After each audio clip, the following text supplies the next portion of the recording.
What is up? Welcome in, everybody. You know what time it is. It's almost game time, right? We got the Pittsburgh Steelers going to be taking on the Miami Dolphins on Monday Night Football. That's right. We got some good news as a Dolphin fan, not necessarily good news in general. TJ Watt, we'll get into that. But we may have caught a break this week playing against the Pittsburgh Steelers. What's up, Christian Leap, Mr. Palk, first one in the building today. How you doing? Appreciate it. But before we get going, we got to break it down, right? Miami Dolphins record is what? 6-7, and we're set to take on the Pittsburgh Steelers, who are sitting at 7-6, and they just lost TJ Watt,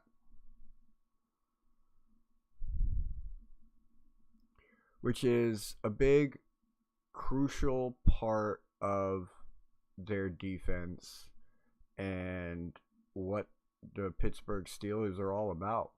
I mean, this guy is literally the backbone of the Pittsburgh Steelers defense. They are 1-11 in games without TJ Watt. So not necessarily looking good for the Pittsburgh Steelers set to take on the Miami Dolphins. The one thing that they do have going in their favor is going to be the temperature, right?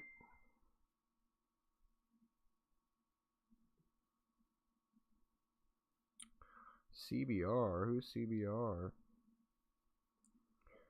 The one thing they got going for them is going to be the temperature. It's going to be super chilly.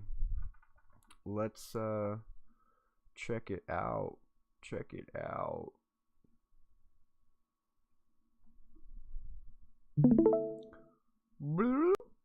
There we go. Oh, too bad we can't make this bigger.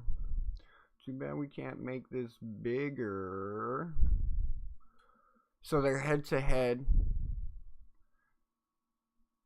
This isn't right. This is not updated. Right now they have the head-to-head 12-13 in favor of the Pittsburgh Steelers. What they gonna do now? I don't know what they're gonna do now. Playoffs 2 for 2. Let's see here.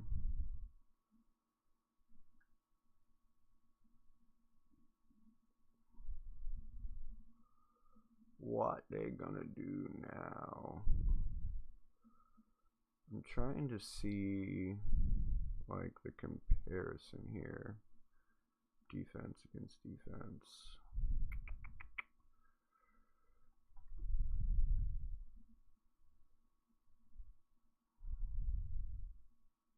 Oh, Matt, the plushie.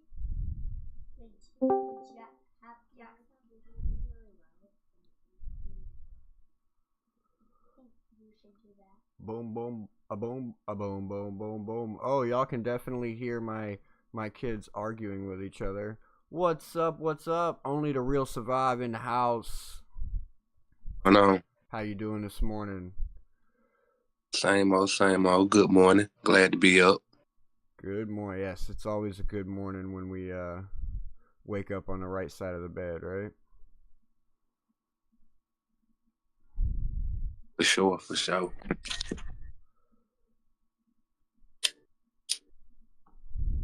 I'm trying to pull up the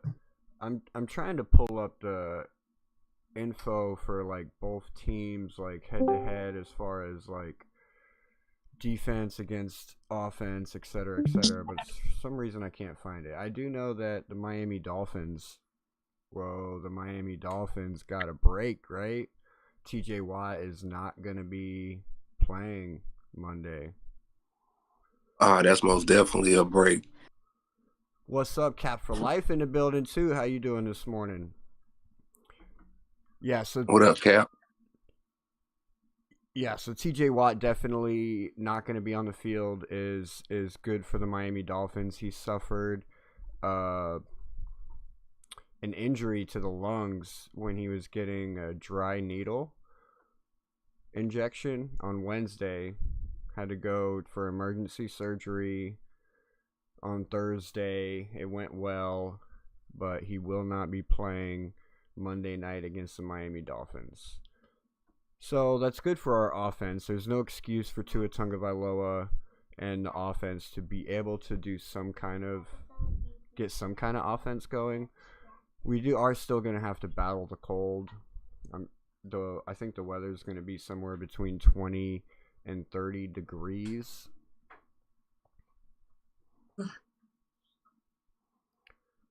But with TJ Watt being gone, how does that make you guys feel about this game coming up Monday night?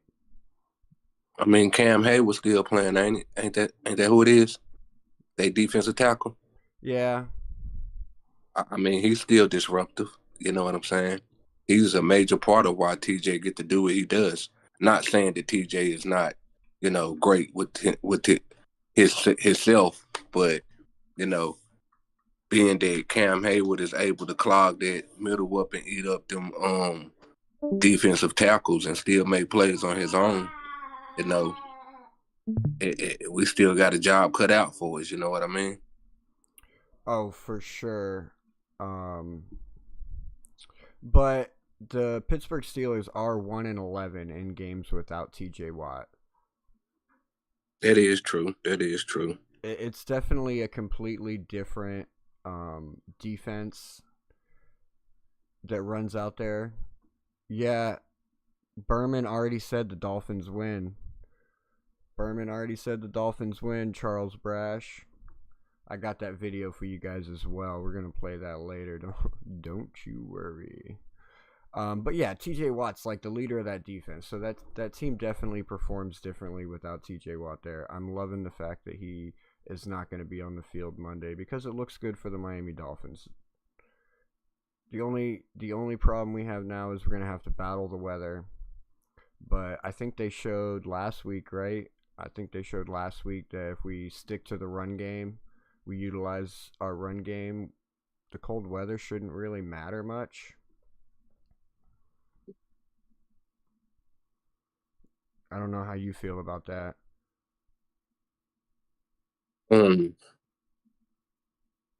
It shouldn't matter. I mean, to me, it's just like playing in the heat. They both got its advantages and disadvantages. So everybody feel it. So I mean, if we come in there thinking that it's too cold, we already done lost. Yeah, that's a good way to definitely look at it. If you're already complaining about or trying to make excuses before the game even happens, you already lost.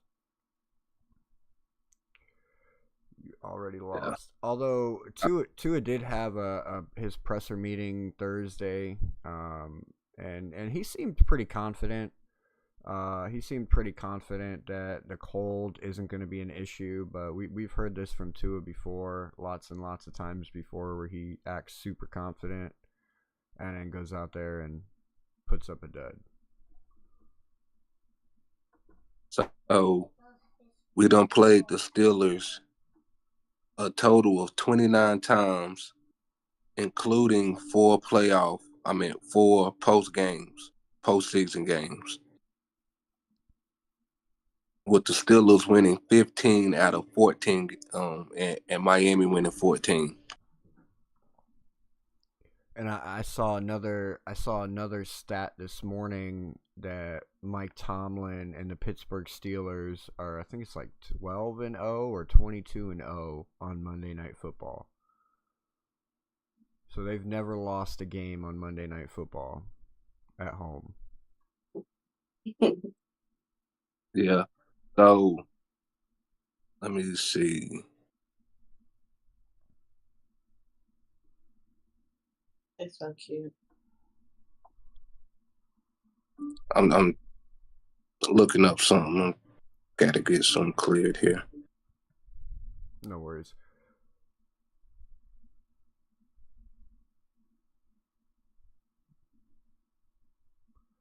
But yeah, all right. So a 1-11 win-loss record without TJ Watt, including playoffs. They allow 27 points per game. Oh, I gotta wait till my thing rolls back around.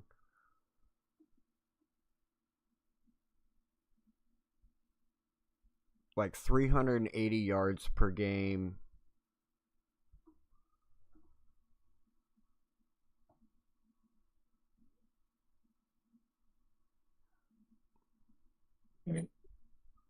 Yeah, just go ahead. And they allow 26. They've allowed 26 touchdowns to 7 interceptions in TJ Watt's absence.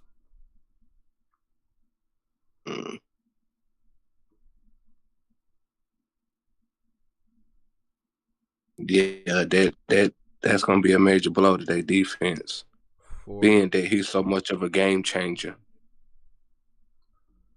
For sure. And that sucks for TJ Watt too, man, going in getting like a dry needle thing injection and then like having to rush to the hospital because the dude punctured your lung. That dude's getting fired. More than fired. He's getting sued on top of being fired. For sure, man. That's kind of scary. Bradley Chubb is our Hall of Fame nominee. Dad, I don't know if you saw that as well. Dad, look at this whole part. I mean, I wouldn't know how to feel towards that, being that a major part of his career was played in Denver, and that's what they basically going off of. In my opinion. I'm watching, bud. Calm down. Well, he does have a foundation that he started with his brother, Brandon. They have a foundation to where they're basically helping kids with financial stability and teaching them entrepreneurship, things like that. Basically trying to set up families for a more sustainable and generational financial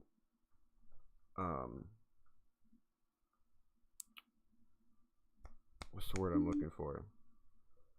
Establishment. Yeah, like for future generations, to try and build generational wealth for families. Which I think is pretty cool. It's not like your typical things where it's like, oh, we're helping with homeless or like we're feeding the hungry.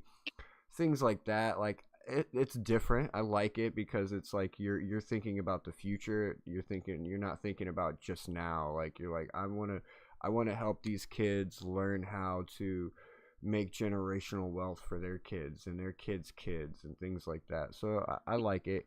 He also does do a lot of things in the community around Miami as far as like school drives go for backpacks and school clothes and things like that.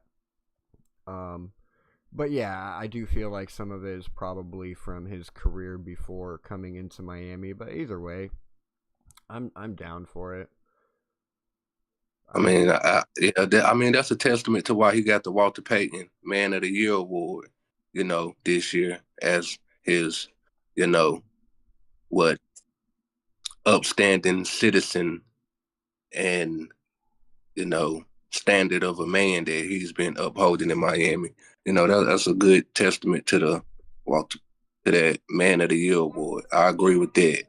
But I mean, just looking at this football and keeping it real, bro, like that's the only reason why he's getting nominated is because of his time in Denver.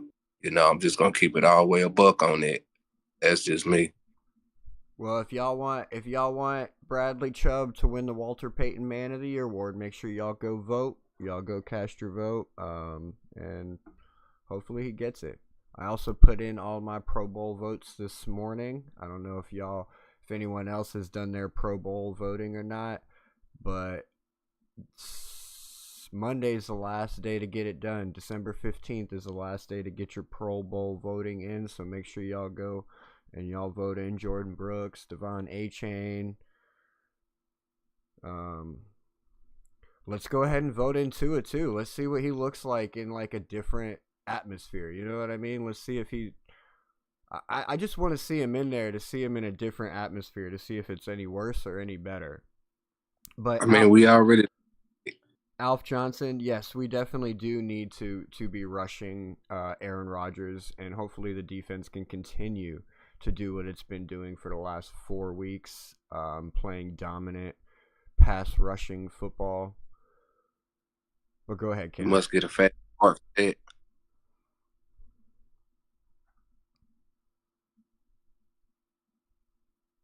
Need to get a fast start for that. We must come out and score at least 2 touchdowns. We need a touchdown on the first 2 drives in order for our defense to be able to, continue to play. Because when our defense is playing from behind, it's not good. We don't create much turnovers. We don't get many 3-and-outs, especially in situations where it will be good field position for the offense with the punt. You know what I mean? Right, and we're going to need good field position on Sunday. Yeah, well, Monday, you mean? Monday, right. Sorry. Monday night. We're definitely going to need to be having good field position. But Mike McDaniel has proven time and time again that he has no problem creating a picture-perfect script to start games, right? And that's why we started 21. That's why we started so hot last week.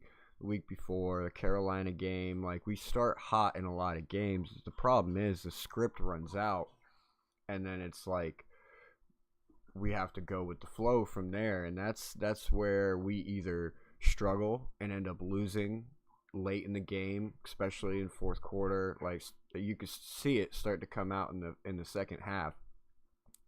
Usually, like, that's when we'll start losing the games. The defense will figure out the offense, won't be able to produce any yards, get a couple 3-and-outs, and then our defense is getting worn down by this point. They can't get the stops anymore, so it's allowing the offense to slowly inch down the field or get big chunk plays, burn a little bit of the clock, put some scores on the board, and slowly inch their way back. And that's what's killed us all year long. We got to make sure, and he's got to make sure. I don't know if it means like he just writes a bigger script or is just stays one step ahead of Mike Tomlin all game long. Yeah, that's what it's going to have to be. He's going to have to stay ahead of Mike Tomlin all game long because, I mean, at the end of the day, it all comes down to execution. So, but like you said, man, Mike McDaniel is a good play design. He done shown that, especially in this run game, that he can do some wonders with it. A-Chain getting 1,000 yards this year. How many touchdowns he got? 12 touchdowns, either 11 or 12. He's got 4 on the ground, or 4 through the air, and 7 on the ground, I believe. I'm not 100% sure on that. I know he had 10 touchdowns before last week, and he had 1 more last week, so that should put him at 11. Well, I would say this. A-Chain is falling short of what this run game is capable of. Because in the same scheme, didn't Raheem Mostert put up 19 touchdowns? Yeah, yes, but that was in the 2023 season also. I get it. But that's what I'm saying. What this run game is capable of. You get what I'm saying? See, yeah. Raheem Mostert in this scheme shown with the right talent around that this run game can be a real backbone of Mike McDaniel's scheme. Yeah, with scoring touchdowns. But to be fair for Devon Achane, to argue for Devon Achane, because he's not here to argue this point for himself. To be fair, one, Raheem Mostert was the clear number 1 running back. I mean, yes, so is Devon Achane. But 2, the most important one that was the prime. That was the height of Mike McDaniel and Tua Tagovailoa's offense, right? There was so much of a threat in the passing game in that year that the run game was able to eat all it wanted because they were so scared of the over-the-top Tyreek Hill or Jalen Waddle 60-yard touchdowns off of 55 yards of yak. You know what I mean? They were so worried about that Raheem Mostert was able to do whatever the heck he wanted to do. And that's my opinion on it. I could be wrong, but that's just how I look at it. No, I agree with you, but, initially still that, Raheem Mostert knew this offense and was able to, understand what the lineman and where the hole was supposed to be and to hit it, although it was wide open. I get what you're saying. But just knowing where that hole should be and when to hit it is still essential. And I'm not taking away nothing from A-Chain because he has shown what he can do with subpar talent around him. But I'm just stating that we have seen this offense at a higher clip than what we're seeing it now. That's like we can't forget that. Like, that's just what it is. We done seen this offense at a higher clip. That's why we so down on it right now. Yeah, because we seen what it's capable of, for sure. We definitely seen it's capable of putting up endless amounts of points and just being exciting. And it hasn't been exciting for the last year and a half, 2 years, going on 2 years now. And a lot of that has to do with Tua. There's definitely real regression with Tua. We're not going to sit here and we're not going to bash Tua all stream long. That's not what we're here to do. We're here to talk about the game and the future of the Miami Dolphins. But we look at the quarterback on the other side of the ball that we're going to be playing against. And in my opinion, he's one of the best quarterbacks in the league. He's definitely the best at not turning the ball over. He's, in my opinion, a one hell of a game manager when it comes down to that. And it comes down to game-winning situations. Like, he scares me being on the opposite side of the football. I really wouldn't have minded if they would have went out and got Aaron Rodgers in the offseason as our backup quarterback. Because, honestly, I feel like if we would have brought Aaron Rodgers in, he wouldn't be the backup quarterback. He would be the starting quarterback. But what do you worry about Aaron Rodgers? Like, what makes you worry about Aaron Rodgers on the other side? And what do we got to do to make sure he doesn't do Aaron Rodgers things and continue the Pittsburgh Steelers run for the playoffs? Shut down the inside run and play sound, disciplined football. Like, Aaron Rodgers done seen it all.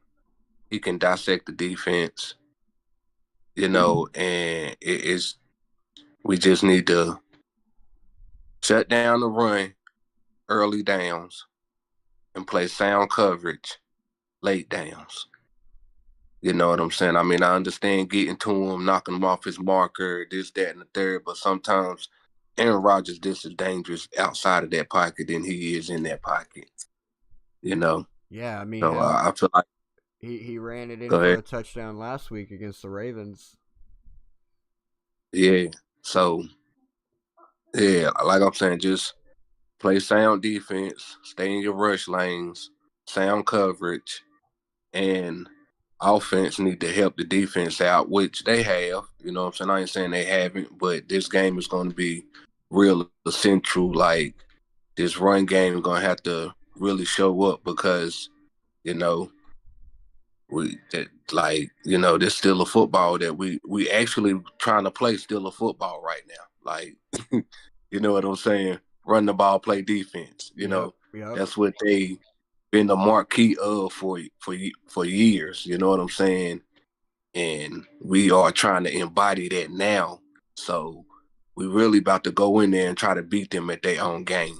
So, and without them having TJ Watt, it definitely makes it a little bit easier for us. Like we were saying earlier, like the offense, like Tua Tagovailoa, he's not going to have as much pressure when he's back there in the pocket. I'm not saying the pressure is not going to be there, ladies and gentlemen. It's still going to be there because, like you were saying, Cam Hayward, he's still a beast in his own right. but it's just the level of ferocity that comes from that Steelers defense is on a whole nother level when TJ Watt's on that field. But they are fighting for the number one spot in their respective divisions, so the need for them to win is there. The want for them to win is there. Yeah. So it's like we're not going to be going in and playing some scrubs that are just going to roll over because their star player is out with a collapsed lung. No, I mean, they might come out with more fire in their bones for that fact. You know what I mean? Like trying to show TJ Watt that, like, they still got it. Like, hey, don't worry, heal up. You know, we're gonna get us to the playoffs. You heal up, so you make sure that you're ready and you're back in time for playoff football. Yeah, this is a prime time to show them that, even though they haven't shown that. But yeah, I mean, it's a lot of implications. You know what I'm saying? The intensity level is at a point to where, you know, this is like the intensity level I wanted to meet the Buffalo Bills with. You know what I'm saying? Like, and something on the line. You know what I'm saying? We beat them early this year. Okay, it really wasn't nothing on the line. You know what I'm saying? We can placate whatever we want to placate to say we had something on the line, but it was still early in the season. You know, right now, we're fighting for a playoff spot. You know what I'm saying? Season's on the line. A lot is on the line with this game with the Steelers. You know, it's time to show up.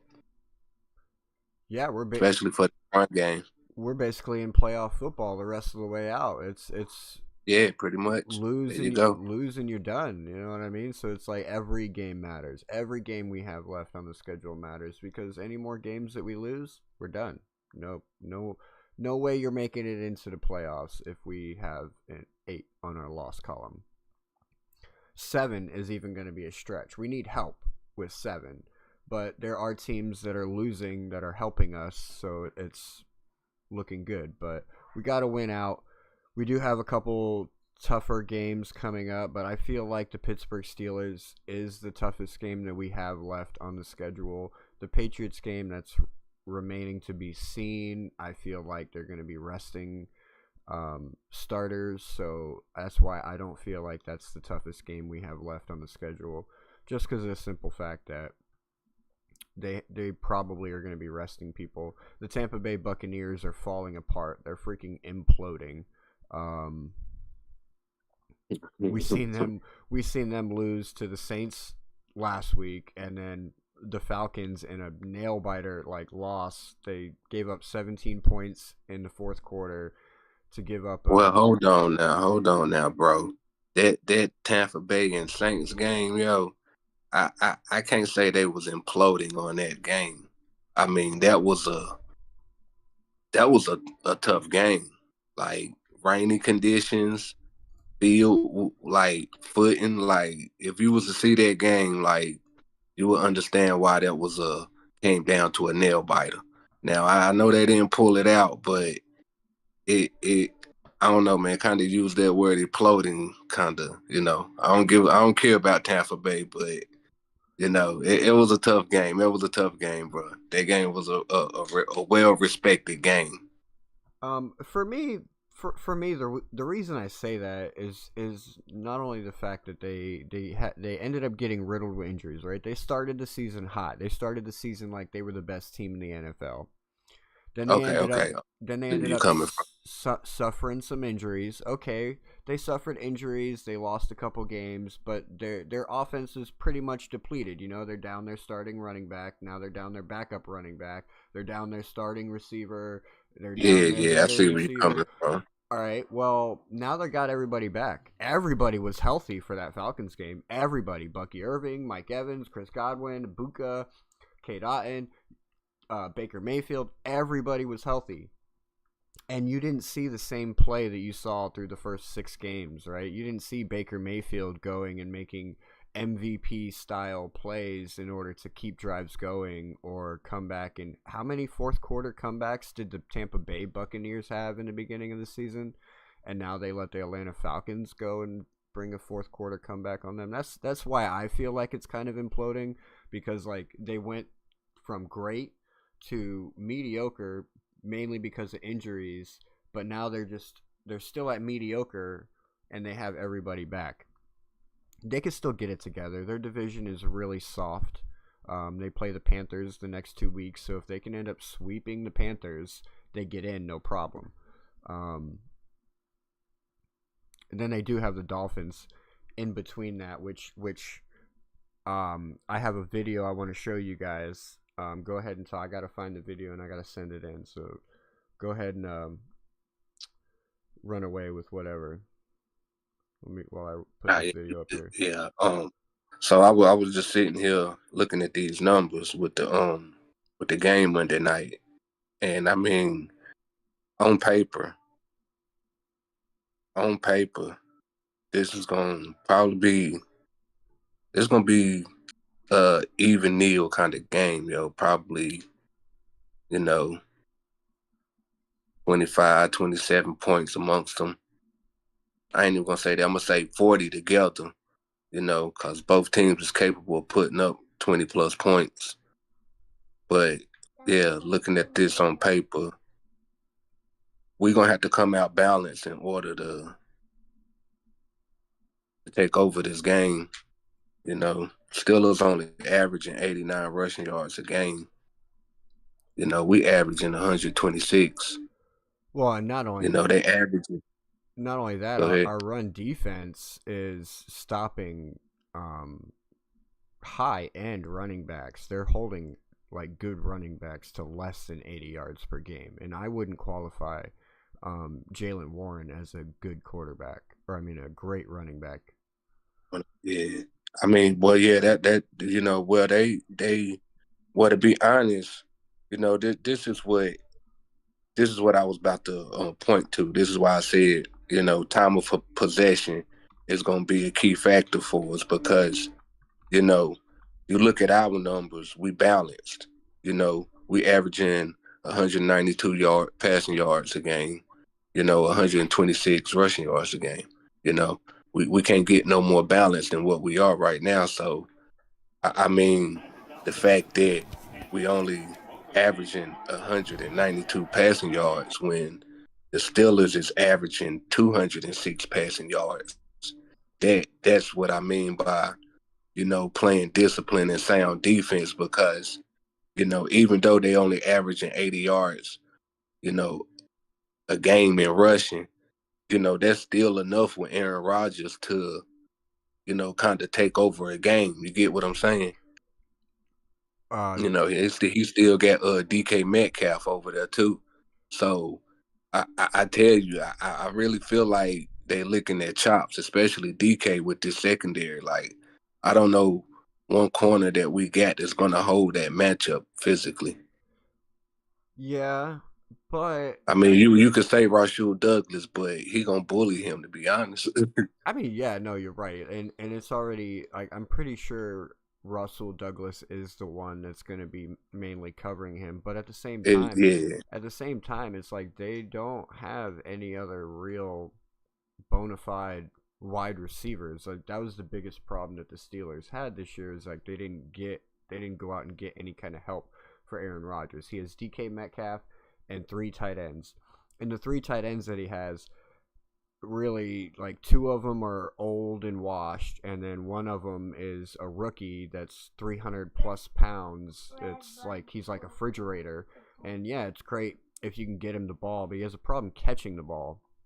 So it's like he does. He iffy with catching the ball. You know what I'm saying? I done seen him this year. He 50-50 with it. But if you get him the ball, he could plow through people. Like that's not the problem. But this is what I'm saying, though. This is what I'm saying. When you look at the game matchup-wise, it's still in favor of the Steelers right now. And that just... I ain't trying to sound like a Debbie Downer all the time, but it's just... I'm just looking at this game through a lens, and it's like, All right, well, let me give you a little positivity because Thursday night, I want you guys to listen to this. I want you guys to listen to this and tell me what you guys hear. Thursday night, Chris Berman may have slipped up. Hold on, bud. Can't you hear me talking? Chris Berman may have slipped up and said something he wasn't supposed to say. I'm going to play this clip for you guys real quick. You tell me what you guys hear, and then I'll tell you what I hear, and I'll play it again so you guys can hear it again as well.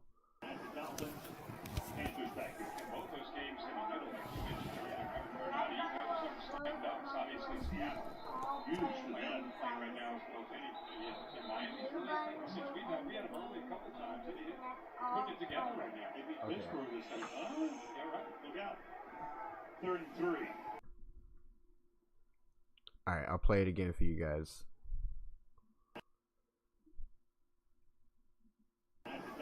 Ah, shit, I didn't even get to hear it. Oh, yeah, you probably got to be on the YouTube to hear it. So basically, in this clip, it's a point where it's towards the end of the game. It's just over the 2-minute warning to end the game. It's 26-28 for the Tampa Bay Buccaneers. And they're talking about, like, the rest of the games that are left on the schedule for the two teams. And for the Tampa Bay Buccaneers, you got the Panthers next week, then the Dolphins, then the Panthers. And they were talking about how the Dolphins are in the mix of that, and they were saying they're a tough team, and then Chris Berman slips up and says, though they beat the Steelers this week, huh? Look out. As if we had already played. Oh, okay. So you're saying the game set up for us to win? Yeah, I'll play it again. I'll play it again for you, ladies and gentlemen. Let me know what you guys listen to Chris Berman specifically. Listen to Chris Berman specifically, and let me know what you guys think he's saying. Huge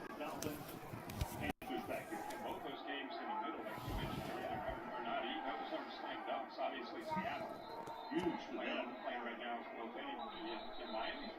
Since we had him early a couple times, and he putting it together right now. Maybe Pittsburgh is saying, oh, yeah, right, look out. 3rd and 3.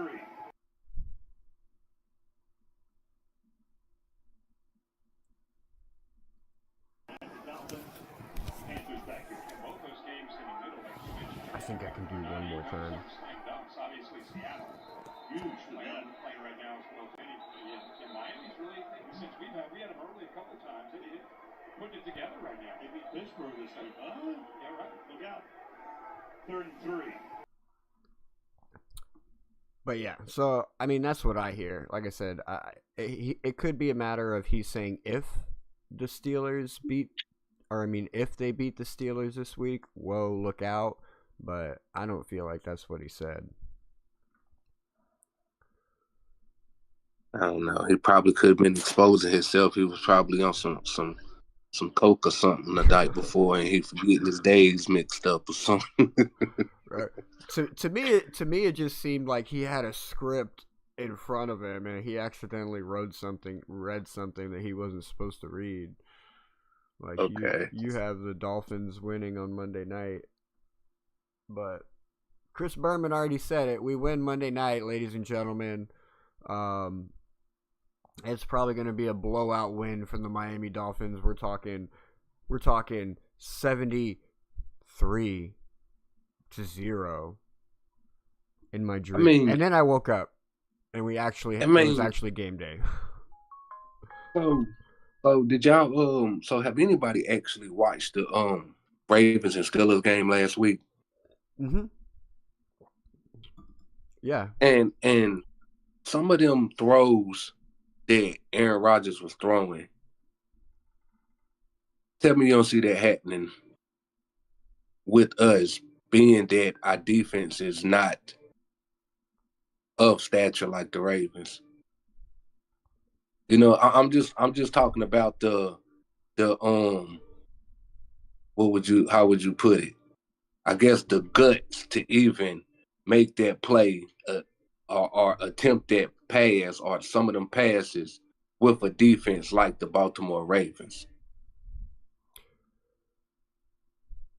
Well, I mean, it is Aaron Rodgers, right? And he's been in the league, and I imagine for him it's almost like second nature. You know what I mean? And it seems like he's definitely has some kind of chemistry with DK Metcalf, so it's kind of like a silent, just like they know they're on the same page. The Baltimore Ravens defense, especially their safeties and corners, I would rank them better than ours for sure. But I think where we're going to have the advantage is with our front seven. And we're going to have to do what our front seven should have been doing all season long, and that's just putting pressure on him. And if we can put the pressure on him, I feel like we can make a difference enough to where it might not be as pretty a throws. Like, yes, he's still going to attempt it, right? He's still going to try it because he's Aaron Rodgers and he's confident that he can fit it in that small little window. But so go ahead. So what I'm trying to point out is when you look at the Baltimore defense and their zone coverage versus our zone coverage, you see a lot more space and greenery in our zone coverage and no man than you do with Baltimore zone coverage. You know what I'm saying? Like, even when you go back and you look at the Jets game, and you look when Tyrod Taylor was throwing the ball and some of them balls that, you know, just got off the fingertips of their receivers. But the zone coverage is not tight enough, in my opinion, to, you know what I'm saying? Like, that's what I'm talking about. Like, sound, like, we got to be tight. We got to be sound and tight with it because, you know, the way we was playing against New York last week, you know, we come out and play that way against the Steelers. Like, it seemed like Aaron Day gonna have a field day. Yeah. I mean, Aaron Rodgers gonna have a field day. But do you think we played that way because we were playing the Jets and there was no real threat in the passing game? It was really, we just gotta make sure they don't run all over us. Because I mean, that's how you beat the Jets. Like, they don't really have a threat of a passing game. Garrett Wilson's out. They don't have really solid receivers. They went and picked up Donnie Mitchell and Joe Mechie from trades, but I mean, they're not great. And you have Mason Taylor, who is gonna be a superstar in this league someday, but like there really was no threat for the pass playing the Jets. It's like we got to crowd the line. We got to make sure they don't run all over us. That was the threat, and in my opinion, that's why we ran what we ran. And that's a great point. And also, my rebuttal to that would be the way to beat the Jets is to score. You know, you score on their defense and you put their offense in a situation where they can't run the ball or run is out of the question. You know, what do you have? You have what? You have them dead in the water. You know what I mean? Like, and the fact that we only put up 20 points against them. Yeah, it wasn't great.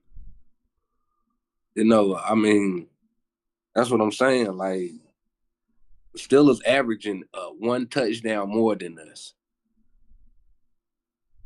You know what I mean? And we are just hitting our average against a subpar, a tanking Jets team.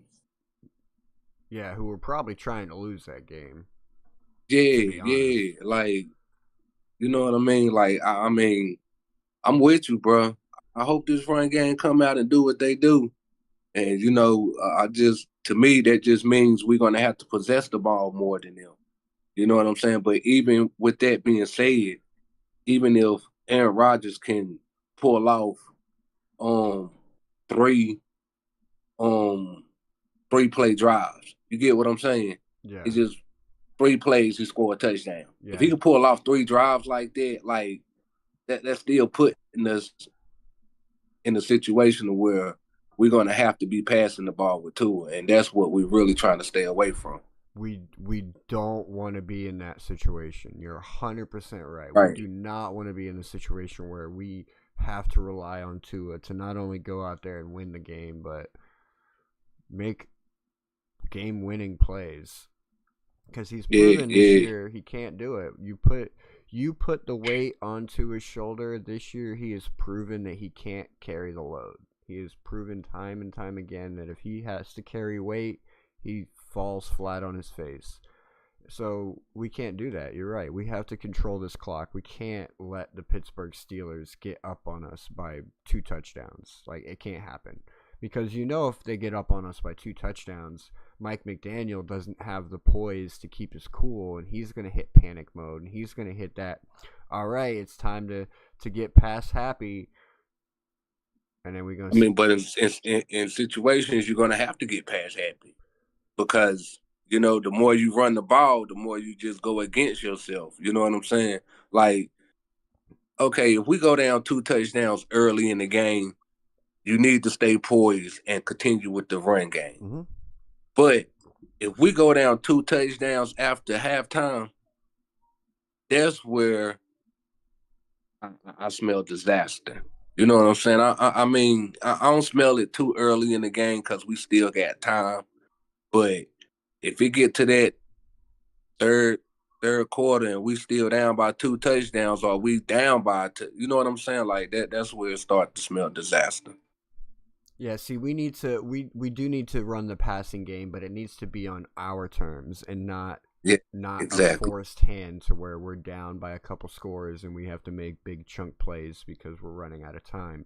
No, it needs to be on our standard. Like we're running the ball. Now we throw in a pass on 3rd and short because they're expecting another run, but we have a nice little screenplay set up and Jalen Waddle gets like 20 yards jack. Now it's just we went from a 3rd and 2. Now we just moved the ball 20 yards because we passed it on our terms and not because we're down 17 points in the 4th quarter and it's 12 minutes left on the clock and now we have to try and get 10 yards here, 10 yards there, try and force a big play to Jalen Waddle who's getting double covered on the sideline and Tua throws a pick. You know what I mean? That could be a testament to the middle of the 2nd quarter, because that part of the game, that junction of the game is important too. Mm-hmm. That middle of the 2nd quarter, you know what I'm saying? Like them are make and break situations too. Yeah, even though it ain't the end of the game, but them are situations to where they're gonna make a statement, and this about to be the statement. This how the rest of the game could potentially be going.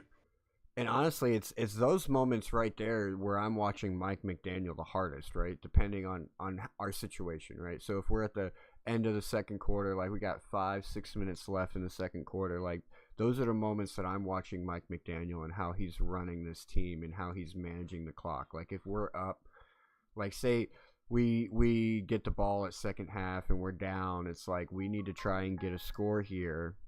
We need to try and get a score here so we can double dip because now we're down. It's like those situations like that is when I'm really paying attention to Mike McDaniel's play calling, how he's commanding this offense and not wasting timeouts because we're still wasting timeouts because we don't have plays ready, which I don't understand. I still don't understand it. That's a testament to the quarterback not able to command the huddle. Like, you know what I'm saying? Like, just think about if you send your general, you send your captain out, and you yourself have to call that timeout versus your captain being able to handle any obstacle in his way. You get what I'm saying? Like, that's how I look at the relationship between Mike and Tua. Mike is the general. Tua is the captain, and you need your captain to be able to be that coach on the field. Like, Tua should be able to know, okay, we're not getting the play call in fast enough. Okay, here go our go-to play. This is what we about to run, fellas. Let's go do this right now. Break. Yeah, and that also, I'm glad you pointed that out. I didn't look at it like that. Like I did look at it as like Tua's definitely like 100% at fault in most those situations. But now that you say that, it's like go-to play, right? Go-to play. They should be practicing go-to plays. Like, why hasn't Mike McDaniel implemented and sat down to it like, hey, these are going to be some go-to plays to where if it seems like we're not getting a play in, like give him a handful of plays and like give him some freedom. Like I think maybe that's part of it because I do remember he did used to call audibles in year one, and he used to get yelled at by Brian Flores. Brian Flores used to yell at him for calling audibles, and so I feel like that's kind of what stopped him from doing it. But it's like, dude, you're in year 6 now. There's no more excuses. Like, that was way long ago. You were. I mean, I don't know. I mean, I get what you're saying. You know, that could be, you know, something, but I feel like if it's in you to do it, you know, when you get the freedom to do it, you're going to end up doing it. You know what I'm saying? Like, it's just going to naturally come out, you know. But I just go from what they always say about Tua. He's a rhythm quarterback. And, you know, being a rhythm quarterback, you know, sometimes that's like, I mean, it's not bad, but, you know, you got to come in and find your rhythm off jump. Like, you can't wait to that juncture we're talking about, 5 minutes left in the second quarter, and you still need to find your rhythm. You know, by that, you know, at that point, we know it's done for. Mm-hmm. You know what I mean? And I ain't saying, you know, quarterbacks that got to find their rhythm is bad. Okay, I'm going to put it like this. It just goes to a testament of how lazy he is throughout the week leading up to the game. Because being a rhythm quarterback, you should already have your rhythm within practice. That way, game time, you're fluent. You know, I'm going to put it like that. Yeah. Hold on, let me hit this real quick. Don't agree with it? That's too bad. Like and subscribe anyways. Like and subscribe anyways. Yeah, no, he definitely should be putting in a lot more work outside of game time. He had mentioned something in the presser he had the other day about, like, him working with guys, like, beyond practice hours, like, after practice and stuff. I don't know how true that was. I don't know if he's just trying to make himself look better in the media because of the question that he was asked. But yeah, no, we all know. We've all seen it. Like, he definitely has not put in the effort this year that he had put in previous years, especially in the off season and then during the season. But that's what we got. We got to live with it. You know, we can't get rid of it at the moment. Like, it's not in our best interest to come off of him. So we got to continue. Mike McDaniel's got to continue. I mean, it probably would be. It probably would be because we probably could pull a quarterback in here that would want to put in that work after hours. Like, I just don't understand how we've been together this long and we still don't have no go-to plays that we can go to, especially with Tua and Waddle. Like, Tua and Waddle been connected hip to hip since day one. Like, even before NFL, like, they were in college together. Yeah, like I just don't understand how they don't have some kind of rapport to the point to where, you know, there's no, we got to get in rhythm. We can just, I don't understand it, bro. Like that, I guess my understanding is they don't do this shit after my fault. They don't do it after, you know, after work hours. They just go home, man. Like Tua said, I go home and watch Disney with my family. Yeah. Which, I mean, family time is great, too, because if you don't fill one cup becomes very empty. You know, you got to fill all your cups in order to truly be yourself. But there's an extent, you know, there's definitely an extent to it. You set aside time for that family stuff, you know. It's like when you're losing 4 games in a row and you're throwing interceptions and you're literally the reason your team is losing. Because it's like, we can look at Tom Brady, for example. Yes, that man had a hell of a career, right? The best in the league, right? But what was his family life like? He ended up getting a divorce. Like, his kids barely knew him. Like, he was so focused on his job that it basically consumed him. And yeah, sometimes if you want to be the greatest of the greatest, like, that's what it takes. It takes a lot of sacrifice. But we're not saying... I kind of felt like she was selfish on it. We're not saying Tua needs to be the best. He just needs to be efficient enough to win us games. Like, he has the skill. Like, the skill's there. The players are around him. Like, we have all the pieces there. He's just not putting in the effort to reach his potential. I mean, I don't know, man. I just feel like Tua is just being selfish with it. Like, you know, it's just, I mean, it's the opposite of Tom Brady. You know what I'm saying? It's just the complete opposite. Like you just said, it's just a complete opposite. We got somebody that, you know, care too much about his family and not about his work, which I'm not, you know, voting against it or anything. But I'm just going to be straight up with you. When you got a job paying you millions of dollars like that, I don't see how you not put your job before your family at that moment. You know, I just don't understand it. Like, if you was down here making a chump change like we made, then I can understand putting your family before I can understand it. But, for you know, sure.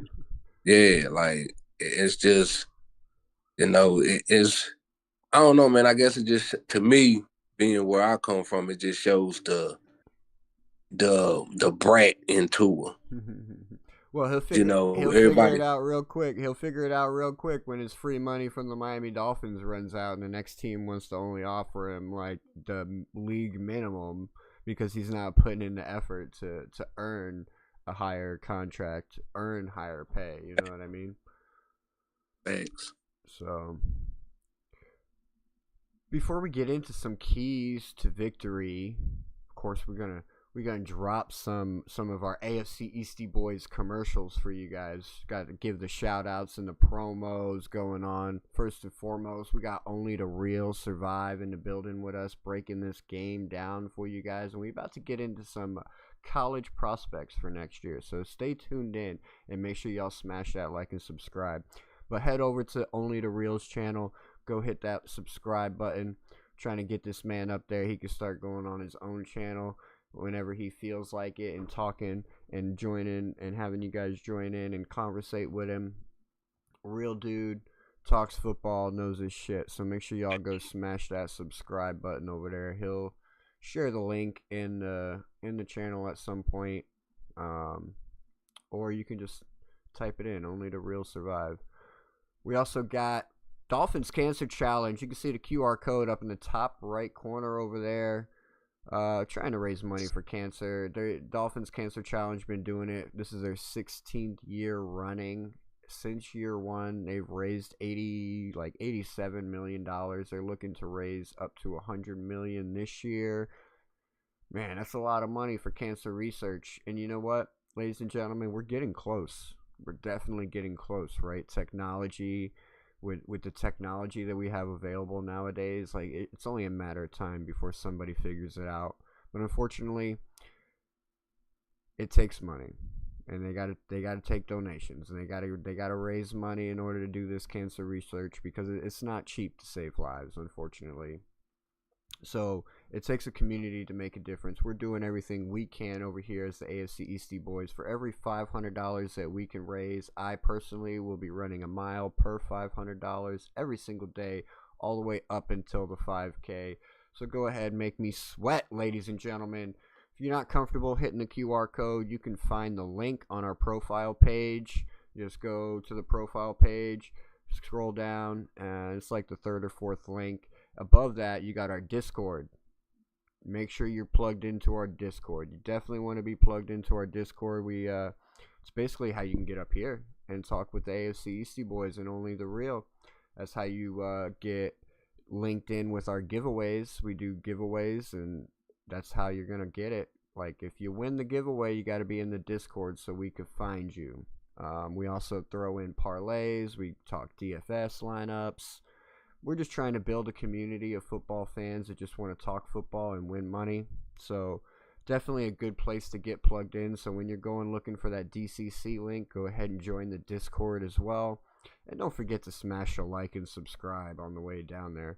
And then last but not least, we got Charlie's Choice Collectibles. You'll find that all the way down at the bottom of the links there. Charlie's Choice Collectibles. It's a good place to go do some shopping, especially during the gift giving season. You're not going to be that guy that shows up at the Christmas party. The kid opens the gift and yells out at the top of his lungs, "I already have this!" You don't want to be that guy, do you? No, you don't. So go check out Charlie's Choice Collectibles. It's a great place to find unique gifts that everybody loves, and it won't break your bank. Plus, you can find other stuff there. It doesn't have to just be Christmas time that you go shopping there. We got all kinds of NFL stuff. It's also where you'll find your AFC EastieBoys customized jerseys. Just type in, send them a message, say that you want an AFC Eastieboys customized jersey. They start at $35. We'll get one of those working for you and get it sent out. So, keys to victory.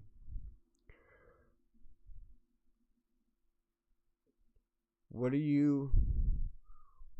you have any offensive keys to victory? Or do you want to start with defense? We can rock how we feel. Let's start on defense. I know one of my keys to victory is obviously going to be Aaron Rodgers for the defense. We have to keep him under control. Whether that means we're rushing him and throwing off his rhythm, or just not letting him connect with DK Metcalf. Maybe we double DK and let everyone else play their position. Either way, we have to focus on Aaron Rodgers. He's the key for us to win on defense. We contain Aaron Rodgers, we win this game on defense. Yeah, I agree with that. I'm with that.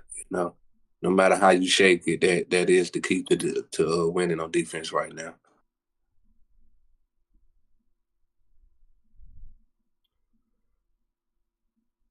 What you got for offense? Offense, I would. Crazy as it might sound, I would say our key to winning is this passing. It's the passing game. I would. It would be good if we could see Tua put up 200 yards. You can give me 2 touchdowns. 200 yards with 2 touchdowns. I think that'll open the window up enough for the run game to, provide what it needs to provide for us to come out on top offensively. Okay, and I'm assuming if he's got 200 yards and 2 touchdowns, we probably got 2 touchdowns on the ground as well from A-Chain. So yeah. Putting that score right around 28. Yeah. Which is what we're going to have to score if we want to beat the Pittsburgh Steelers, right? 27, 28, nothing lower than that is going to win this game. Pretty much, yeah. Unless our defense does its job, right, and controls Aaron Rodgers, and then because the run game, I don't think we have to worry about the run game in this game. They average what we average, so I think that's a complete wash right there. Yeah, I think they come in. Go ahead. No, I wasn't gonna say anything. Yeah, I think they come in thinking that they're not going to be able to run as much. I mean, even if they do, it's going to be on the league average of what they've been producing all year. So maybe they think they could get something out of the run game. Think about that, because when you think about it, that is well below what Steelers football is when it comes to rushing average. They used to averaging, buck 25, somewhere up in there between 2 runners, the quarterback. Yeah, I mean, so you're thinking that they might come out here and use this game as a try and get right game for their run game? Yeah, with Jalen Warren and Kenneth Gainwell. Which, honestly, Kenneth Gainwell scares me. He's the one that scares me. I'm not really worried about Jalen Warren. He's a good running back, but, I'm honestly more scared of Kenneth Gainwell because like they do know how to use that backup running back role. And Kenneth Gainwell's been in the league. He's been around the league. He's played on championship teams. Like he has it in him. He's got it in him to break tackles, and that's what worries me, right? Because we have a problem with missing tackles. Like we've been getting better at it. I give the defense that. Like we have been getting better at not missing tackles, but like we still are very vulnerable to a guy like a Derrick Henry or Kenneth Gainwell, like running and breaking a tackle, and now all of a sudden he's running for a 60-yard touchdown. Yeah, an elite back. Yeah. Yeah, for sure. And like he's not elite, he's just big, and he's been in the league. He's a veteran. He's not elite, but he knows what to do in situations, if that makes any sense. Well, you know, sometimes hell, just being a running back and being able to break tackles, I feel like makes you elite. Yeah, I mean, yeah. Like you can't because bring me down. if your offensive line can get you can get it to where you got to break one tackle, then I mean, you know, you can average about 6-7 yards. Yeah, and that is one thing that the Pittsburgh Steelers have going for them, is like they have one of the biggest offensive lines in the league, especially if they get Darnell Washington out there as well blocking. Like their offensive line weighs well over 1,200 pounds. It's ridiculous. It's literally like a brick wall. So if that's why I don't understand why their running is under 100 yards per game, because like they literally have a brick wall in front of them. Yeah, that. I mean, but when you got wherever Aaron Rodgers go, I will kid you not, the run game has diminished. You know what I'm saying? I think that was really the fight over there in Green Bay. You know what I mean? Because Aaron Rodgers does get pass happy a lot. Mm-hmm. But he's one of the best passers in the league, and like he's just that guy. So it's like can't really blame him, but they should. I mean, you can because at them moments he should know the perfect time. He should know to better. throw the. Yeah. You know what I'm saying? Yeah. Like, I mean, I get what you're saying, but at the same time, like he know the perfect time to throw the run game in there, to throw the defense off cue. You know, he just don't want to do it. He just get too gun happy.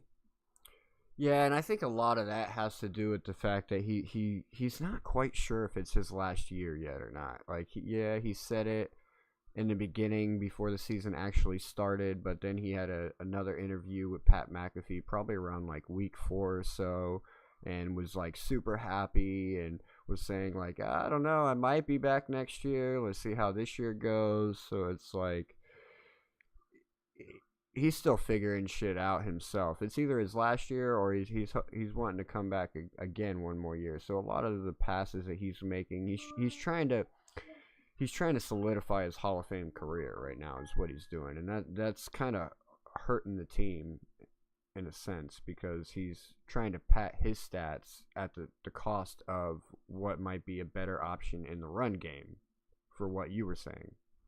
I mean, ultimately, the only way for him to get in is if he was to go win a Super Bowl with the Steelers.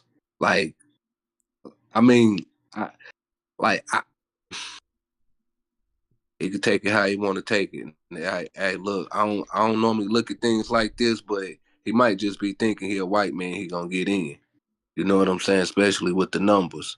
But I just don't understand how you don't think taking the Steelers to the Super Bowl, winning the Super Bowl, will punch your ticket quicker than you just reaching numbers. You know what I'm saying? I don't know no other way he's looking at it. I mean, that's just crazy in my opinion. Yeah, well, I mean, it's most of it has to do with the last 2 years he spent with the New York Jets, right? Like, he had a great career, and like everybody was on his side as far as Hall of Fame numbers go, and then he went to the Jets and pretty much like went from the top and fell all the way to the bottom of the freaking ladder. So now I feel like he's just trying to make up for the 2 years of bad play he had. Well, really, it's only 1 year of bad play, because 1 year he went out with an Achilles injury at the beginning of the season. So, and I really feel like Jordan Love is really determining how good Aaron Rodgers really is, because look what he's doing with that damn near same Green Bay team almost. You know what I'm saying?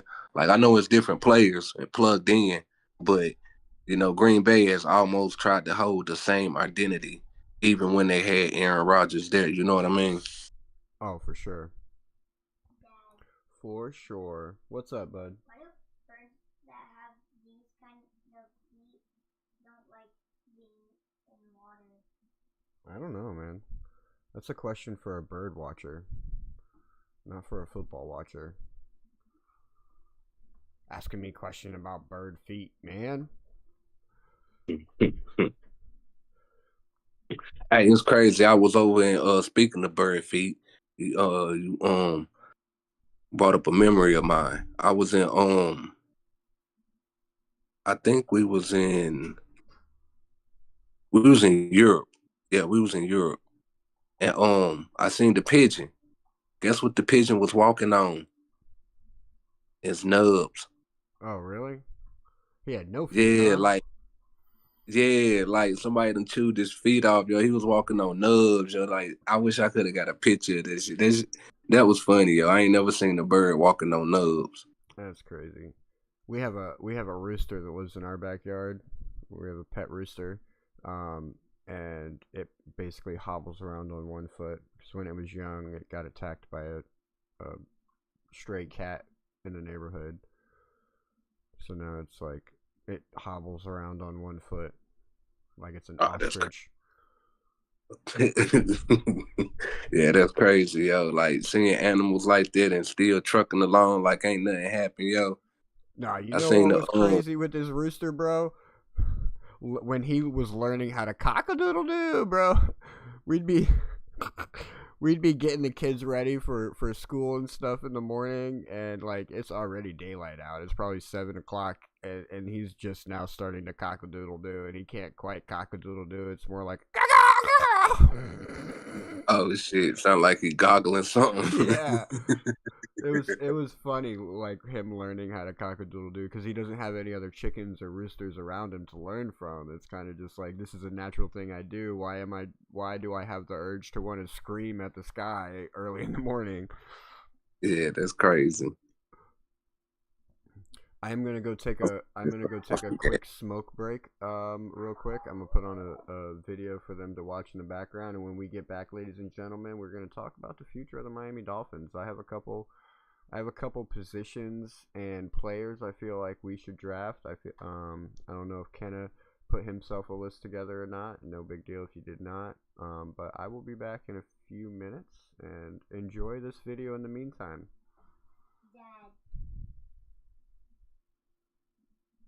Awesome, that's for sure. He gets a pass to the left from Tua, about a 4-yard pass, and then he gets about another 16 yards. Yak to add to it. First down, Miami Dolphins. Let's effing go. Yeah. I had to kick Cat in the Hat out. He was fucking boring. I was watching him in the background. He didn't know it, but he was fucking boring. I had to kick him out. Tua under center. Let's fucking go. Mostert with the ball. Ooh, he juggles. He goes to the right. He's rushing. He's got a hole. Oh, he fumbled the ball. Oh, and Buffalo gets the fucking ball back. This is why you gotta trade Raheem Mostert. I'm fucking telling you. Yeah, I'm fucking telling you to trade that motherfucker. What's up, man? I hope his knee was down. I don't know if his knee was down before that ball came out. Oh my gosh, that's a clear fucking fumble. No way. Oh my god. No, Steve. No. No. Anyways, draft's coming up. A lot of teams need QBs, and you need a job, you bum. Got any teams you hope don't take a QB? Nope. You know, Matt, I have actually not put much thought into that. I have a lot going on right now, and it's just not, I'm not thinking about it. Not at all. Draft's coming up. A lot of teams need QBs. So maybe the Saints? And the only reason I got this food born, probably a field goal like the rest of the Patriots games have been, but the Jets are going to definitely get a win. And then we start the blood clock slate. They won with Malik Willis, and they did it by running the ball. Tennessee tied with the Titans. And then we got the Bears and the Colts. The ball, so he's kind of went and run extensions over there in the Chargers. And the Dolphins going to Seahawks. You good, I got a bro? lot of question marks. Not allowed to score in the second half, and we're gonna fix this season. Anyway, so the Panthers and the Raiders. This is, well, not a hard one to call. I don't know. I may have to switch next year. I'm telling you, man. I can't go through the pain and suffering like this. This is rough. This is a rough fucking year. You good, bro? Can you hear me? Yeah, can you hear me? Ken Hat Bro, here. I don't know how to work this crap, Joel man. Are we over there. where are we, bro? Are we in the? Are we live? Are we? Where are we? Where are we? It's live, but we're in the Discord. Discord channel. But he got people on YouTube watching the video right now. He taking a smoke break. Ken Hat, he bored. Oh, okay. So we're live right Can now. you just be We actually serious talking over the for video, I once, think. Joel? I mean, we have some great games So we're like in the to talk background, like in the about. backstage. Just for Pretty once, much, yeah. just let's be serious. Let's Okay, talk cool. about some What's good, football. bro? Can we do that? Nothing much. What you been on? Stout couple of games. Chilling, man. I talked to Pete the other day, bro. He's thinking about going live this weekend, man. Freaking, I think he called me up during the Monday night game. JETS. What the hell he been on? He been good? The Browns. The Giants are just No, yeah, still, bro. It's loser just fest, freaking. and I they're started gonna working. be He started getting 0 contracts and wins, fucking. 3 losses. I was like, damn, bro. And then we started getting Moving like on maybe. out of I started getting time to do like the stuff with Miss Fizz, and that was about it, bro. But then everybody started turning ghosts. So I was like, yo. Even if they throw in a backup quarterback, they still got a lot of like, options. I recognize that too. Middle of the They're not season, gonna be everybody just died in down. sync as they Yeah, were bro. the last couple I was of like, weeks. okay. And all right. that's why I'm going with Seahawks over the Dolphins. Even Deep Zone. Now, there's a even lot he of homework did that his goes last, into this. We don't just live look at on stats YouTube and channel. look at numbers. No, we take What do a you mean? lot of factors Iceman? He ain't, into yeah, consideration Iceman, he when ain't picking going, these he ain't running going live backs no for your more. fantasy. T. Why? Tracy I thought he was Jr. like, what Now, do I you know a mean? lot of you were He saying, was just like, starting to what, get, like, Cat? Are the you numbers. his first year? Yeah, some personal Ruined the reasons backfield going in on, though. Miami. I take it. Oh, That's what man. you're saying, everybody. My next running back on this list at number 3 is B. But yeah. But, you know, Yeah, he good. He good. he's Ain't gonna nothing. get the touchdown. You know, He's he's gonna just get the saying his life reception. taking a Trust me, different if you turn get the right chance now. to get him, you're number It'd 1. be like that, man. It'd be Hey. like that sometimes. None other than the king. That's right. Adam Sandler put this guy on a So what you mission thinking, this year. man? This guy's What's gonna literally going put through the your mind, bro? Baltimore Talk to me, Ravens man. on his- the first guy. You thinking who about gets tomorrow? past the Oh, no, first is it guy, Monday? It's probably Yeah, it's gonna Monday. turn into a touchdown. So he's 6 once we you realize thinking? What you how he thinking? comes back off. I mean, we going in the He Steelers hasn't really wanting had to a play full year. they brand of At your own football. risk. It could pay off, but Sunday You think at we're 3 walking p.m. into we're like gonna have the Lions high-flying den? Or you Eagles think we're walking putting into their like a defense to the 50-50, test like against the Los Angeles Rams? anything Our goes type of pretty high I believe we got a scoring, chance led to by win Matthew if, Stafford, Cooper Kupp, if Puka Nakua, and they're I'm on a taking- mission right if now. They're defense trying to win another Super Bowl so can Matthew Stafford can cause punch some his kind of ticket habit to the Hall of between Aaron Fame. Rodgers Because and his without another passing Super game, Bowl, he might not make and it we there. come But out them balanced Eagles like this we've year, been doing. ooh, with Saquon You know, like I Barkley, said I don't earlier, know why Tua he's can not put in up 200 MVP yards with conversations with two over touchdowns. 2,000 That'll give us rushing what we yards need on for the run season. game Don't to forget pull that us little through. backwards hurdle he did back in week Yeah. 8. Oh, it was amazing. Like the key So phrase we've been saying, but nobody go. wanted It's to gonna be hear a it. good Game one. manager. That's Good it. battle between Mhm. these two Manage the teams damn on the game. NFC side. Yeah. Who's going to go to But the it NFC comes Championship? down to those key Fly, situations Eagles, where he got to make the right fly. decisions, and he's not been good at that at all. it's going to be in Orchard Park. Have you heard, I think it was McDaniel's last speech when they won the last game, and how he said that this style of play is staying, pretty much saying like, you know, we're not depending on the quarterback, you know what I'm saying? Yeah, pretty I'm trying to much. say it without saying it. I Welcome, mean, guys. Today in we're my gonna opinion, give you I our was week saying that all 12 year last year. Yeah, Like, you everybody heard was him. saying, Week like, he 12 keep is going away in from the the run. house I was like, he at the putting the game Dolphins. into our hands to see if we can do what he need to do. And everybody saying he can't do it. Why he keep doing it? Well, you know, he You know needed who I'm clear going evidence for. that he won't be able to do it. I think that's why we need to find a new heavy on home the for run this game guy. this year the way we've been. He's in the wrong house. No. Let's I believe he go, gave him Dolphins. one more opportunity at the beginning of the season, and he didn't pull through, and then that's when it's just clicked over to the run game. Yeah, bro. Yeah. And to credit to you and Pete, bro, you guys said keep running them, bro. Keep running them. My thing is, I think they're playing possum, bro. I think he's perfectly fine. I think they kept him out of that game because it was the Jets and they were getting blown out. And I think he's really healthy. I just think that the flap jacket situation is just, let them think he's hurt, so then he'll blow one. You know what I'm saying? Like blow a big play. You know what I'm saying? Who, Tua? No, A-Chain. They're talking about A-Chain gonna wear a flap jacket. Yeah, I think he's okay. I think he's just trying to they're trying to psych out the defense to think that he's hurt. Well, I don't know, man, because if you remember early in the season when I think it was at that Buffalo game when A-Chain got bent like a lawn chair. Yeah.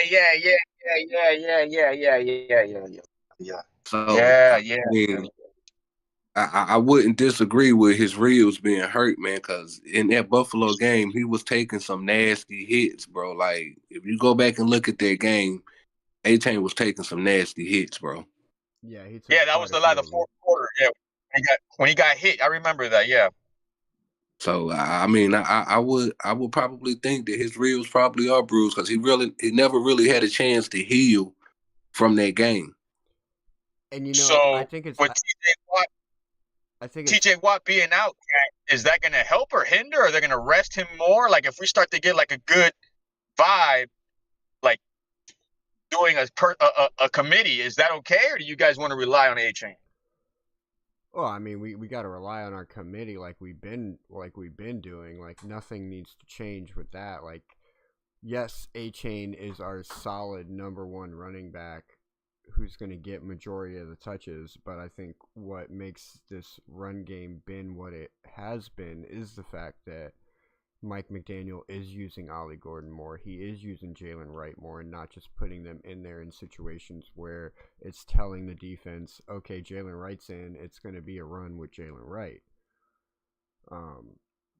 So to what you're saying, Cap, like, yes, he is going to get probably less touches. You probably will see more of a split in this game because I had a rib injury when I was young, and what Mike McDaniel said about A-Chain could have came back in the game. Yeah, he could have came back in the game because his adrenaline's running, and that rib injury isn't really as bad as it really is during that game. Wait till he wakes up the next morning, the next day after that. Like, it affects you afterwards. Once your adrenaline's not pumping anymore, then it makes it harder to breathe, like harder to move. Like it's just a bruise, but it still hurts. Now, whether he can play, I'm sure he can play. Yeah, if you played sports before and you got injured and you played through it, you know that next day was hell for you. I know it was for me a couple times. Mm-hmm. Yeah, bro. So I mean, to his saying, yeah, I agree. Like Ollie Gordon and Jalen Wright been showing that they got the willpower to run the ball, to run the rock, and to run it effectively. And the way he's been calling the game with the run plays, I mean, hey, keep throwing it at him, especially if we want to get A-Chain healthy and we trying to make a playoff run. Because if we don't have him, what is the point of making the playoffs, right? Oh, for sure. Like, we definitely got to make sure we got to have A-Chain healthy. So. Hey, kid. Hey, you like the Dolphins? You like the Dolphins? Hey, I'm talking to you. Hey, you got Christmas gifts? Hey. He said no. You gotta be good, man. If you're not good, you don't get nothing. Here's your joke of the week. Oh, that's a good question. What do you call a leprechaun that eats snow? A leprechaun? What? What do you call a leprechaun that eats snow? I don't know. What do you call a leprechaun that eats snow? A snowpercon. A snowpercon. What the hell is that? Hey, come back here. You just made that up.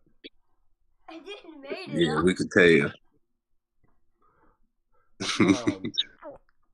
So do you guys have any score predictions for this game? Whoa, bud. Calm down. Oh. All I know is that Ramsey better not pick off our quarterback and Jonnu better not score. I know that. And Aaron Rodgers better not be running in for no touchdown either. We didn't even bring that up. Nobody wants to bring it up. Nobody wants to bring that up. Nobody. I wonder why. Jonnu and Ramsey. I mean, now granted, we are a different team at this moment. I would say that. So, I mean, we have adjusted. Like the beginning of the year compared to now, we have adjusted. The coaching staff has adjusted. Everybody has adjusted. Sorry to say, the only one that hasn't adjusted is the quarterback, but we're all in agreement that he needs to manage the game, not be the vocal point right now. But as soon as we go to the passing game, everything that they telling becomes true again. Yeah, you follow what I'm saying? Yeah, like it becomes true again. Like even during the play action, they gonna know to make sure we focus on that first read, especially doing play action plays, because he don't even have the ability to, get right real quick to get off to the second and third when doing a play action type of play. And that's why it's going to be so important that Mike McDaniel constantly stays one step ahead or two steps ahead of Mike Tomlin so that we can pass when we want to, not pass when we have to. Focus on the run game, man. Do you think Watt being out is going to change the whole trajectory of the offense now? Of the offense, no, but the defense, 100%. We were talking about this earlier. Like, with Watt being out, the Steelers are 1-11. They allow 28 points per game, 380 yards per game. Like, they've allowed 27 touchdowns to 6 interceptions. Like, they're a completely different team when Watt's not on the field. That's just 1 in 11. That's a strong stat, bro. It's a strong stat, exactly. But they're also they're also, I think it's either 12-0 or 22-0 on Monday Night Football at home. One of them got to give. Something's got to give. Mm-hmm. Something got to give. But I still see the Miami Dolphins pulling this off and winning this game 27-24 or 23, somewhere around that range. I'm hoping that we win by more than a field goal and not a field goal. But if that, what's the total? I don't know. Chris Berman already said we win, so I'm going with that. Dad. Chris Berman. I'm gonna glue some cheese balls on that. You're silly, but yeah, Chris Berman, Thursday night. I played the video earlier. You can see the video on if you go check through my shorts from yesterday. It's labeled scripted, but basically you can hear it. Like, to me, it sounds like Chris Berman. Like, they were talking about the Buccaneers and who they had left playing, and the Dolphins are mixed in their last couple games. And he was saying something like they started talking about the Dolphins, like, oh, they're a tough team now, and they beat the Pittsburgh Steelers this week. Oh, look out! So to me, it sounded like Chris Berman already knows that the Dolphins beat the Steelers this week.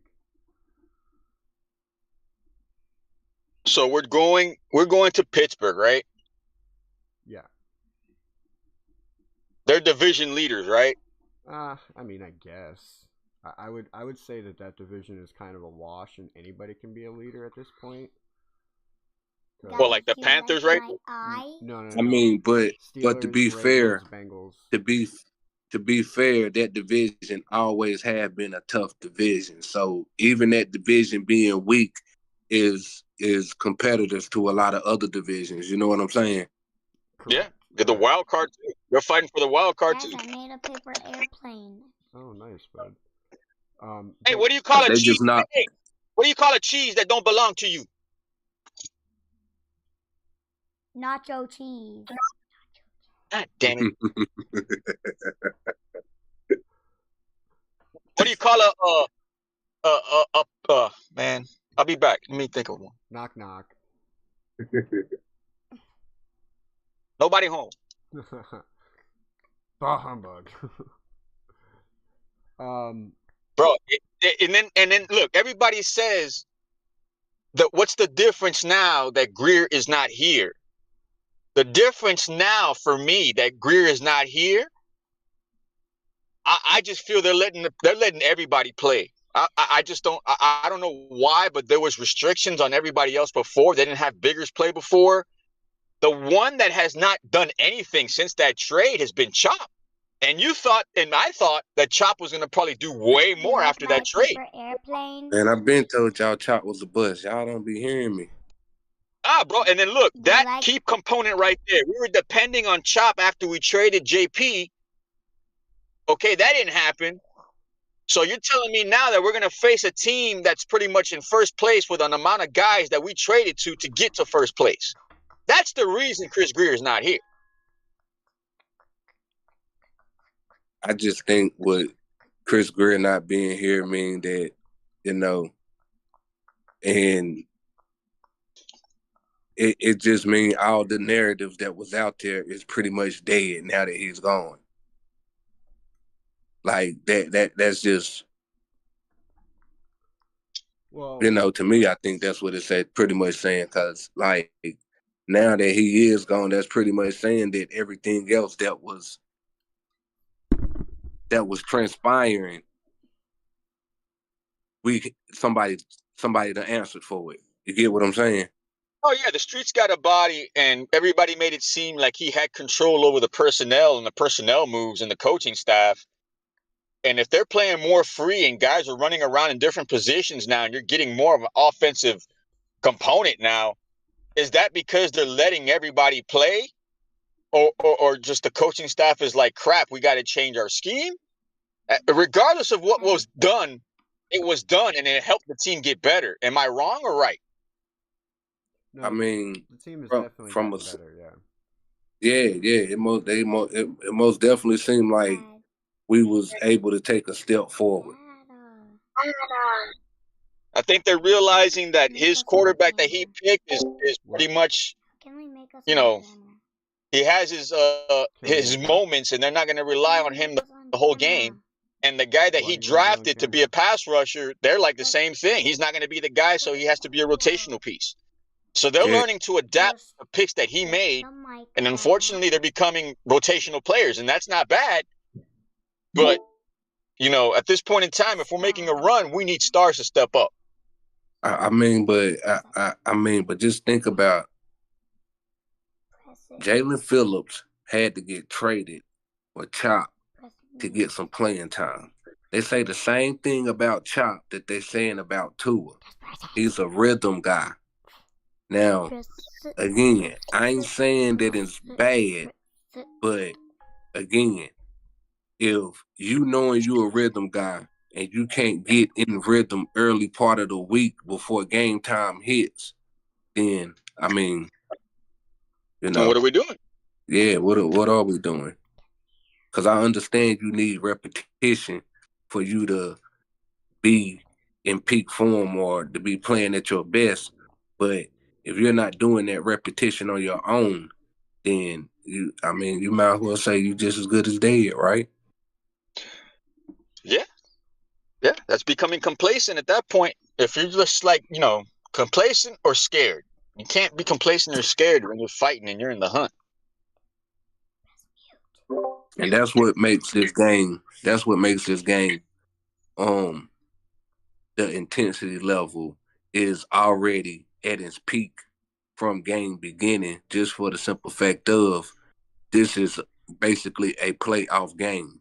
And we can't go in with already thinking certain mentalities with this is almost a regular season game, because this basically playoff time now. They already done put out a playoff team last week. Yeah. Like now moving forward, we have to treat it like that, because we're not even 500. I said to the beginning of this debacle, talk to me when we're at 500. Talk to me now if we are after 500, then I'll start talking back and I'll start, you know, entertaining this run. But if you can't beat the Steelers, what makes you think that I'm going to believe you're going to beat the Bucs, even though they lost 2 in a row? Well, I mean, I was talking about the Bucks earlier, and like to me, it kind of seems like they've imploded. And our game next week with the Bucks will let us know really No, what we to play the expect Bengals. there. Right? No, I'm saying that like the Bucks game next week because they're going to be playing the Panthers. So Oh yeah, I can't believe the Panthers are in first place right now, bro. yeah, and that's because the Bucks folded and they lost on Thursday night. Had they not, Mhm. they'd be comfortably in control right now. But the Bucks Yep. still have a chance to win their division. All they got to do, they can still win their division and lose to us. All they got to do is sweep the Panthers. Guys, do you like Facts. paper Yep. airplane I made out of fake money? But see, we must win out though. Like there's Hey, give me no, that money, man. We got to win out there's no. for sure. Yeah, we gotta Guys, win I out. made We a can't paper even lose airplane one. out of fake money. All right, come on, we're talking football, bud. Go watch your shows. Why? Go watch your shows or talk football. Who do you want to win? Right this now, week? what? The Ravens 6-7. Yeah. The Kansas City Chiefs 6-7. Yep. Mm-hmm. And you're You telling like me my right now paper we're airplane I made fighting out right of now just to fake be money? mediocre, bro. Yeah, We gotta win. Guys, Stop, Caden. They're gonna play A-Chain. They're gonna play everybody. Anybody that you think is hurt is playing in this game, bro. This game is a playoff game. No, it's playoff games all the way out. Like we lose, we're done. Like we have to have that We're told- mentality going into every single game from here on out. Because if anybody is going to end up making it in with a 9-8 record, it'll be the Cincinnati Bengals. What's their record now? I thought 4-8, that 5-8. loss last week put them out. It's not entirely out of control for them. They could literally still win their division. guys, do you like Oh, my what's the paper record? airplane I Yeah, made? if they win out and the Steelers and Ravens lose out, the Bengals win that division at 9-8. So they're what? What's their Guys, record do right you now? like my paper airplane I made So they out of banking fake on us to money? beat the Steelers. They're banking on us Yeah. to beat the Steelers, yep, and then they're gonna come out and play hardcore against us next week. Yeah, And the Ravens. man. Hey man, but see how many times have Miami done failed for that though? You know what I'm saying? Like even that year when only thing we needed was to win what 1 or 2 of the last 5 games No, to be in the playoffs, and we couldn't do that. Yeah. Let me tell you like this. This game coming up, let me not say, okay, we know it's playoff implications moving forward if we win. But it's also, if they lose, it's like Ken is saying, it would be the Dolphins would be so Dolphin doing this at this time of year. And this is what I was warning everybody. If this happens, it's not what we want to happen. And this is Guys, usually the do you time like it does my paper happen. airplane I made out of fake money? All right, bud. We got to prevent that from happening now if we know that this time of year is when we end up crapping the bed. Guys, I made a fake Yeah, money these paper airplane. what last 5 games again? Hell, last 5 years, bro. Airplane. All right, bud. We're talking This football. time of year, bro, we're either in or we're out. Oh man, last 5 games again. And we gotta win out. When a year or 2 ago we was at our best, we couldn't even win 1 or 2. Yeah, and at our very best, we were still fighting to win the division. We lost the division. Yes. Guys. Because we ended up failing, like we ended up falling apart at the end. We had a 3-game lead in the division, bro. Guys. Well, 2023. hopefully this year is different Guys. because we have some momentum moving forward. Guys. Buddy, listen. You know what I mean? Like we actually have good momentum right now. Like we do know if you get a good momentum and get a good swing of things late, you can ride that out through the playoffs. Yeah, I believe in momentum. I do. I truly do. It builds up the morale. It builds up the confidence. You can't say that we've been losing because we're not. But you can't stay complacent, bro, because people will make you think you're the hottest shit and you're not. You got to take advantage. Yeah, that's what I was saying about Okay. You know, like nowadays it done been hyped up so much to where it seems normal now. But you recognize every time somebody get a first down or even a touchdown, it's like it's too much celebration going on. You know what I'm saying? And I think that's, everybody just wanting self gratification so instantly. Like I don't know, man. It just seemed weird. Like, okay, you got the first down. Let's get back to the huddle, go for the next play. You know what I'm saying? I know I want to get back to the feeling in 2023 where we'd be looking at like a 3rd and 16, like it'd be no problem. Oh, we got this. No worries. 3rd and 16, that's it. Like, gosh, man, I want to get back to that.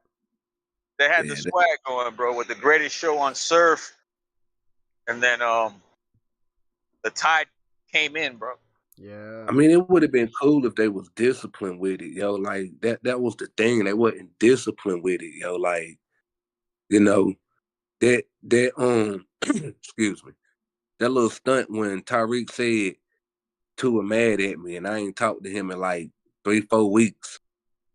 Like, that right there let you know that, man, them dudes was not putting in no after work. Not after that first year. After that first year, it was dead.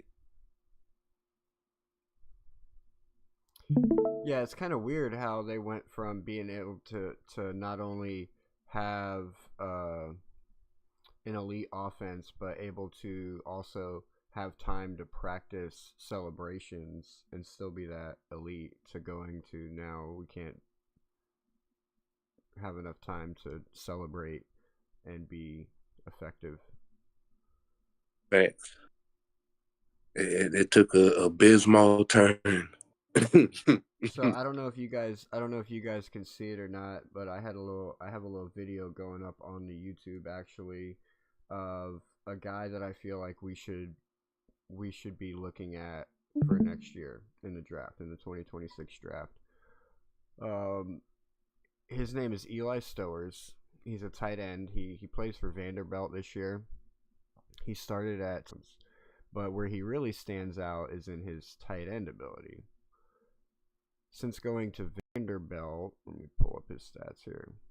Since going to Vanderbilt, he has accumulated in 2024, which was his junior year, 49 receptions, 638 yards, and 5 touchdowns.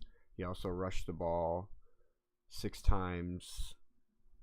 Not a whole lot going on in the rushing game, but he's utilized in the rushing game. In 2024, he also had 2 passes, one of them 1 for 2 for a touchdown. So he threw 1 touchdown in 2024. And then in 2025, so this year, he's put up 62 receptions, 769 yards, a 12.4 average, 4 touchdowns. He's also ran the ball a couple times, but not a whole lot of production out of there. And then no passing as of this year. But he's 6'4", 235 pounds, going to be in the draft this year. And I feel like this is like a generational talent that we should probably snag for tight end.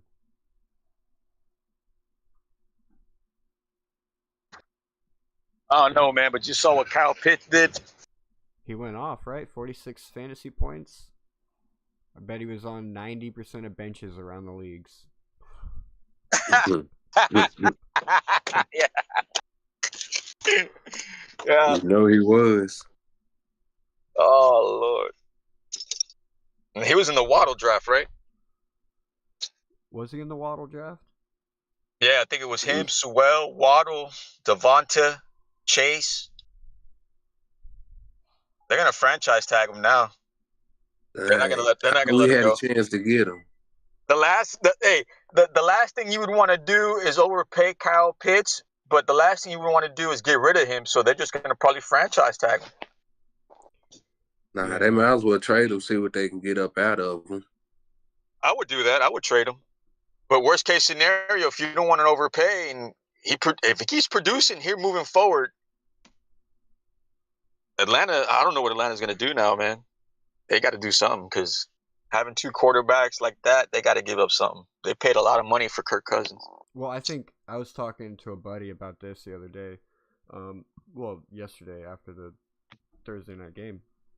I think because like Kirk Cousins had bad play earlier in the season, right, when he was filling in for Michael Penix.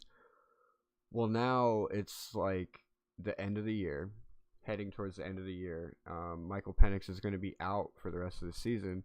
And this is time for Kirk Cousins to advertise or try out for other teams.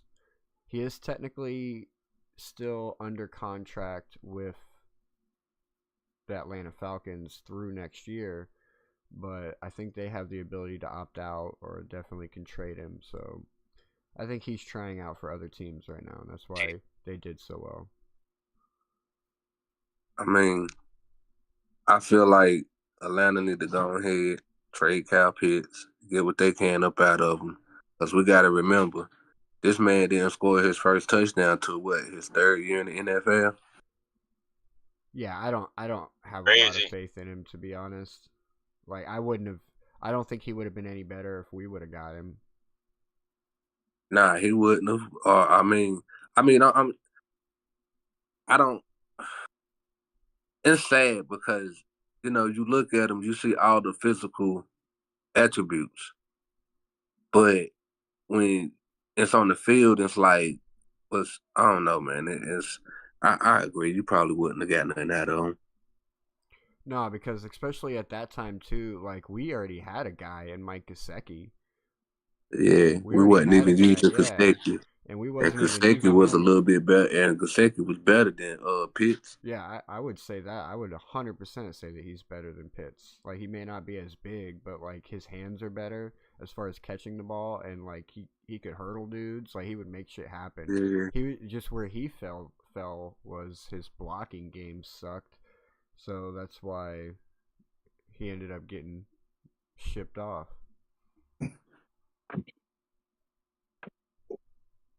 Which sucks because I'm pretty sure if Mike McDaniel still had Gesicki to this day, oh man, Gesicki would be having like top 3, top 4 tight end numbers, man. He definitely. Yeah. Okay, so you're gonna tell me now moving forward, if you're gonna bet on anything football related, bet on the Bengals making a run. So bet on anything over on what they do on anything, on any player. Oh shit! I mean, Higgins is out, right? Who? I mean, Joe done been in this position before, so I ain't even gonna hold you. And everybody was saying, how did they not make the playoff last year when he did what he did last year? So, but we do also have the Joe Burrow effect. So I don't know if y'all saw that or not. Joe Burrow came out recently and like had a statement saying that he's not having fun playing football anymore, and he doesn't know if he wants to continue doing it or not. Yeah, that just tell me the Bengals running him in the ground. They didn't build around him correctly. 100%. They did that. They did that to Carson Palmer too. Yeah. And Andy Reid too, didn't they? Andrew Luck. Andrew Luck was Colts. Yeah. Andrew Luck was Peyton Manning's successor. Not Andy Reid, but Andy Dalton. Andy Dalton. No, but what I'm saying is, if he's pulling either do something or I'm out or I'm retiring, you don't want him to retire. Ah, yeah, he pulled. Andrew Luck did that. Yeah. Well, don't retire. Andrew Luck retired because of all the concussions. He retired when all them doctors were telling Tua to retire, and Tua didn't. Like, they were doing the same thing. Yeah, but look at Burrow. Has Burrow gone through more crap than Andrew Luck has so far? I mean, yeah, but he hasn't gone through the concussions. Like, it's a different types of injuries. You know, when you have an injury to your head, it's completely different than like if you keep injuring your shoulder or injuring your leg or something. You know what I mean? Because like your head, essentially down the line, it's going to start affecting all the rest of it, anyways.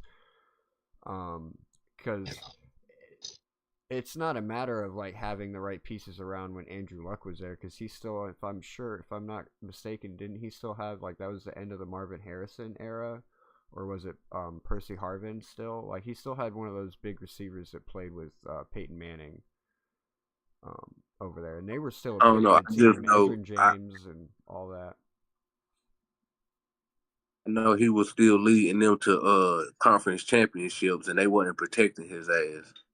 Yeah, the O-line is probably they weren't working on the O-line.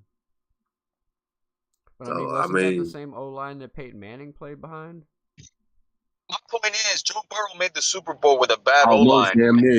Yep. That was the same line. That was the same line that Peyton Manning left. Yep. Is he upset that the O-line is not good in Cincinnati, or what is he upset about that he's saying and talking like this? Because he wants something to change.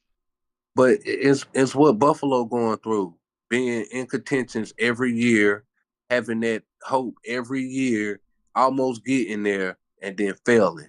I mean, we could say it's the organization not building around them, but let's just go ahead and say it, man. Kansas City and Pat Mahomes put a goddamn whooping on everybody in them times. Yep. Like that's just what it is. Like they defeated from getting their ass whooped, and they want to change scenery right now so they can see if they can revitalize their career. That's just all it is. And that's why I've never really been bought into Joe Burrow anyways. Like, I don't understand the hype. Like, everybody got faked out when they went to the Super Bowl in his rookie year. Well, if you go back and look at the road to the Super Bowl that year, it was literally the easiest road to the Super Bowl. The teams that they were playing against through the regular season, how they got into the playoffs, which is looking like how they're going to get into the playoffs this year. It was a really tight race in their division, and they snuck into the playoffs, and then they had an easy road through the playoffs. I mean, this man got sacked how many times in the playoffs? Just in the playoffs alone, he got sacked like 70-something times in that playoff run to go to the Super Bowl. And then in the Super Bowl, I think it was like 17-20. Ridiculous numbers. I mean, I get what you're saying, but just to have a quarterback in his rookie year show the moxie to be able to go through that. You know what I'm saying? Come on, Cincy. How you not come back and get him a better offensive line? How you go pay Chase and Higgins and not build correctly around a franchise quarterback that showed you the moxie of going through that and almost damn near came out on the other end of it? So, like, just take everything you said and flip it. So let me ask you, do you think if Joe Burrow could go back a couple years ago before they paid Jamar Chase or T. Higgins, and do you think if he could go back to that, he would rather tell them to invest that money in an offensive line or more protection, maybe a better running back or solid center, tight end, something along those lines to help with protection? Or even on defense. You damn straight he would have. He loves Chase. So he wanted Chase to get paid.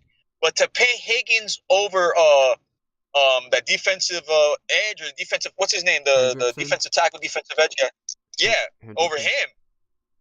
I was scratching my head, and now Higgins has been out almost 3 or 4 games. But see, I ain't even gonna hold you. In this moment, what we talking about right now, fellas, is basically all of this just come from the greed of everybody and wanting to get the bag.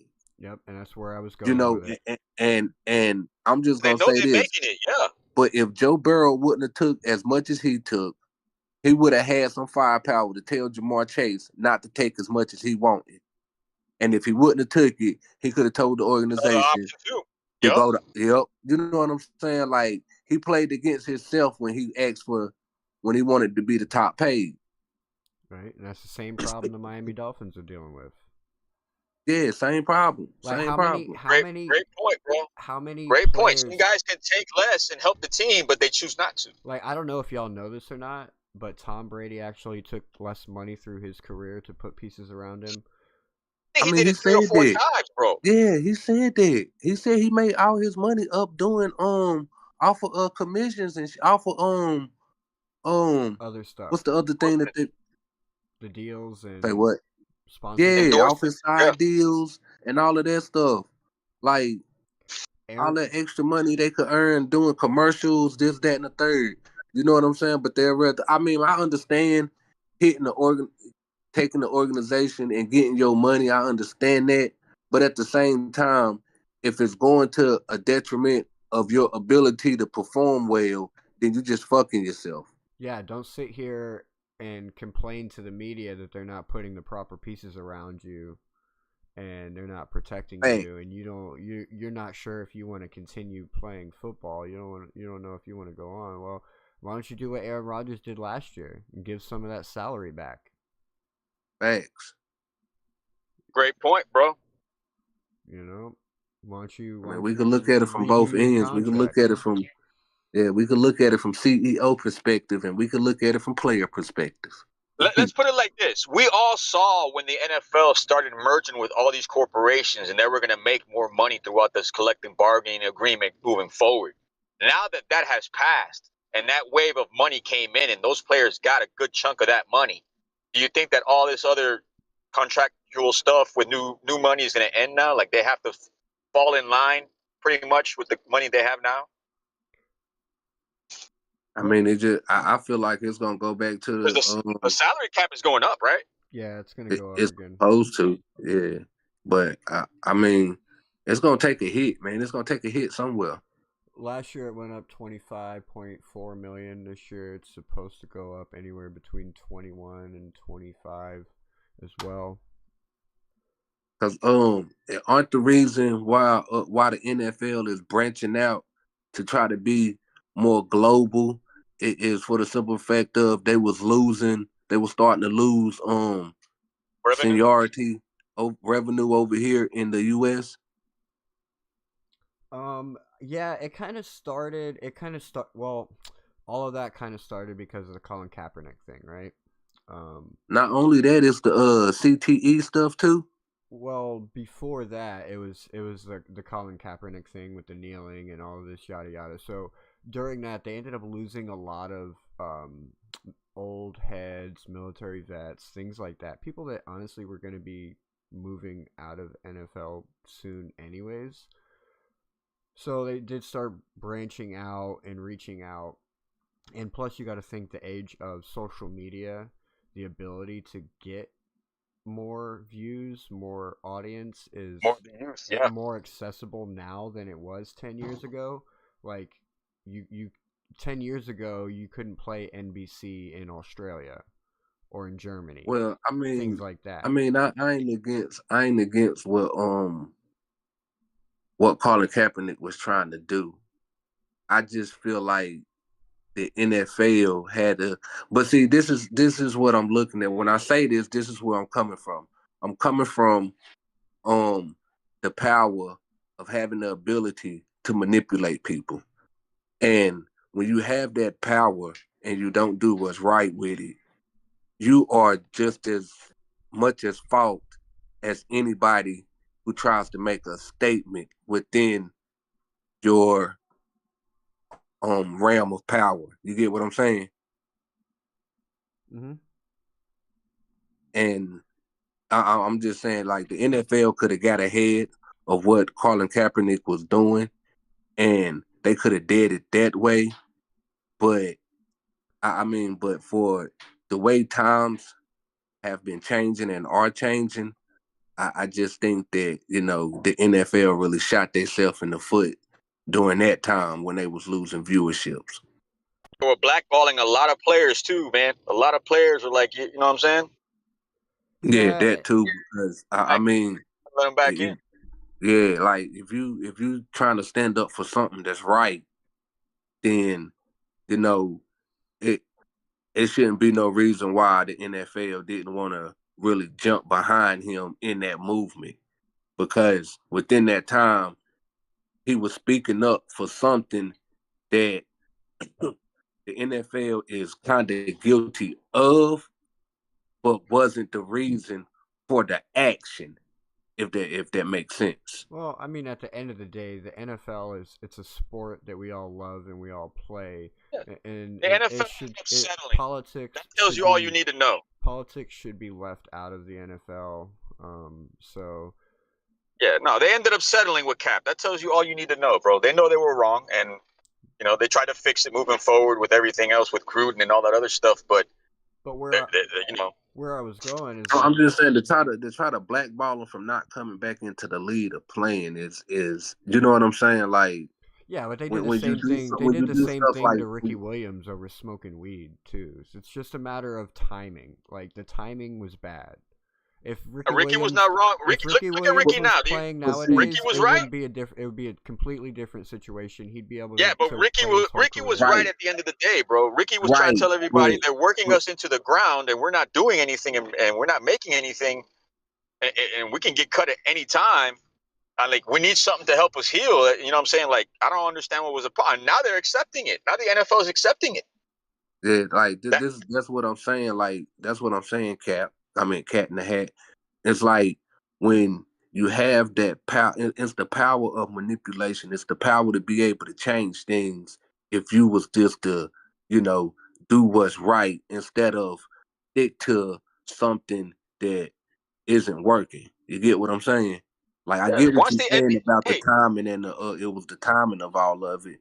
But, the timing shouldn't be a factor if the NFL was doing proper homework on it and actually got behind it and listened to what Ricky Williams was saying at that time versus just going with a law and saying that it's bad and now look at it. Look at the NBA. The NBA has a legalization towards it now, and the NFL said, all right, well, if they're doing it, why can't we? There's really no issue with it. But there was an issue with Ricky. It's like the same situation with Cap, yo. It's like these players, we're trying to take a stand for something that's right, but being that certain laws deemed it to be wrong, they want to punish them for it, and then later on down the line becomes a change, and everybody want to say, well, back then it was just the timing when, we just got to really look at it. It's all about doing what's right. I feel like the NFL is better off now than it was 20 years ago. I mean, it is, but sure. Yeah, but if they was to do their proper homework, yes and no. I could argue yes because it's like definitely way more popular. It's definitely more. I'm not gonna say more exciting on things. But do you feel they're cracking down on things that they should, like to make the game better? Do they know like they're cracking down on bad things? Do you think they're overreacting on certain things? Do you feel like they're doing justice? I feel like gambling, honestly, even though I gamble, I feel like gambling is kind of killing sports in a sense. It is. Even though the legalization of gambling has brought more viewers to sports over the last 2 years than like they've seen an increase from that, just from that factor. There was like a 10% increase in viewership for the NFL since legalized gambling. But at the same time, it's just there's too many bad calls going on in the league right now with these referees. I think if they want to fix it, they need to fix the referee problem. They need to fix these calls. They need to figure out how to get it right the first time. I don't know if that means we start fining referees when they start making excessive bad calls. I don't know if that means suspending them. Well, they do get evaluated. They get evaluated at the end of the year. Evaluated. Okay, what does that do? Oh man, now I can't referee next year. Like these past couple of Sunday night games and Monday night game and Thursday night game, bro, they've been like they got penalties, bro, like more than 15 penalties per game, bro. I'm saying that's like a slap on the wrist, Ken. What does that do? Like it's not costing these guys money. You know what I mean? Like they have no real like reason to do better. I think the NFL. I mean, no, I agree. They do need a proper system. They need to go off of quarterly. So like every 4 games, these refs need to be getting evaluated. I'll do you one even better. Since we can raise the salary cap of the NFL $6 million per team every year. Why can't we just hire referees as full-time jobs? Like, they report to facilities in different regions around America where they literally report to. It's like a 9-to-5 job. You go there every day, you're watching film, you're taking tests, you're doing real live like action, practicing all week long, and then like your game day is your work day that day, yada yada, and like you get evaluated. If you do bad, you lose your job. Most of the refs that we have nowadays already have jobs, well-paying jobs, and they're just doing it for clout when they're sitting in the bar with their buddies because most of them are lawyers or doctors or things like that. They don't rely on referee money. They have no reason to get better at it. They're not working. Like, it's just like we were talking about with Tua not putting in the work in the off season or in the off time. Like, they don't have to work on being a referee in the off season. They just have to know the rules, and a lot of them have been doing it for years, but at the same time, like, it's not their job. Like, if they got fired from being a referee, it's not the end of the world for them. There's no repercussions from being bad at their job.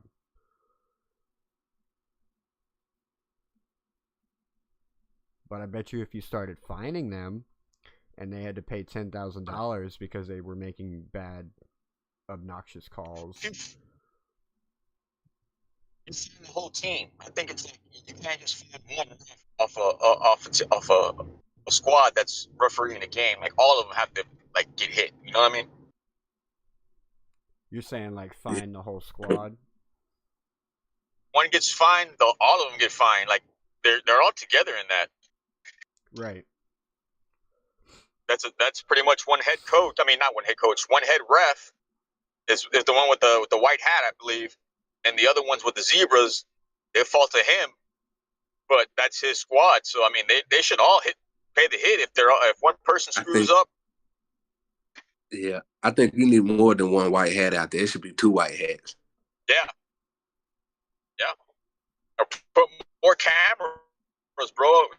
Yeah. If you're gonna rely on the chain gang being replaced by digital cameras, then go all out, man. Because the chain gang is not there anymore. Then what's the point of having refs? Well, I mean, all right. Well, Cap, I'm all for that. I'm definitely all for that. Having like just a robot call it, but at the same time, in the very beginning, it's going to be worse than what we're looking at now, because a lot of calls. Oh yeah, also of course. A lot of calls also don't get called for the simple fact that it like doesn't affect the play of the game. To whereas if you throw a robot out there that's reading the whole field and calling every foul that it sees, whether it affects the play of the game or not, just because it sees the foul on the field, it calls it. Hey, you guys know that there's a camera inside the pylon on the goal line? Yeah. So you know that they could put a laser guided, level from one side of the pylon to the other to determine if somebody breaks the pylon, right? I feel like they need to. They can do that on every first down too. They can do that on every yard if they wanted to. They got the money. They need to have somebody in they need 2 white hats on the field, and within them 2 white hats, they need somebody in both of their ears explaining the rules to them. You know how every time when we watching TV and they go to a call in New York to see what the ruling is for the call. Yeah.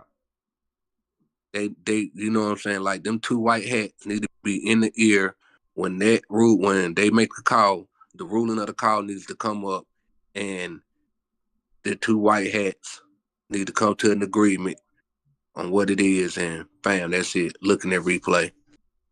Look, let's make it like this. Let's make it simplistic. If we don't want to go the digital route, how many refs are in an NFL game?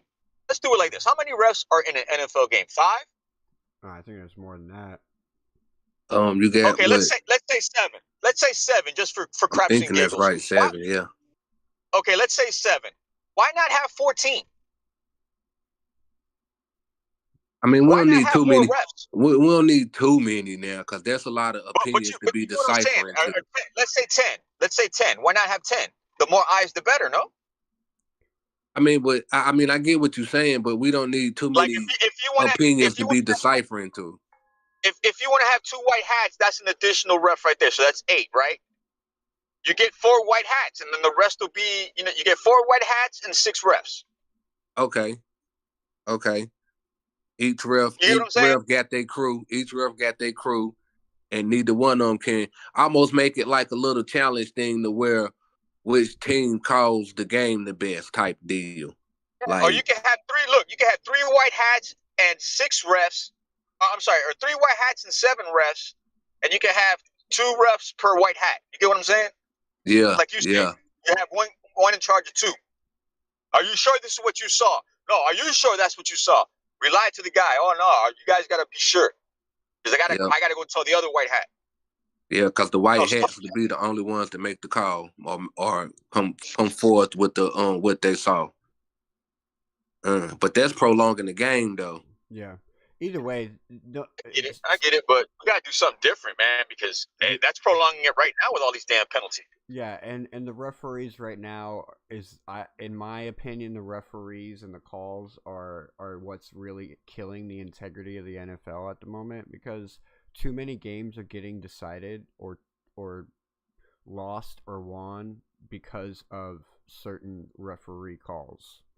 And it's happening too often, and like there's situations where like they don't even know what they're calling down on the field, and it seems like they're just making stuff up as they go.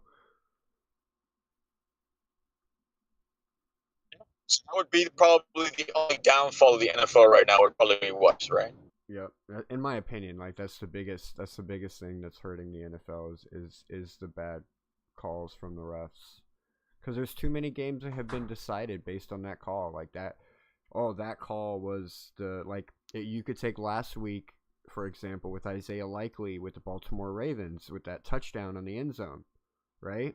They called that incomplete pass when really he had possession of that ball 2 feet down. The ball gets knocked out. Like the play should have been blown dead. Bam, bam.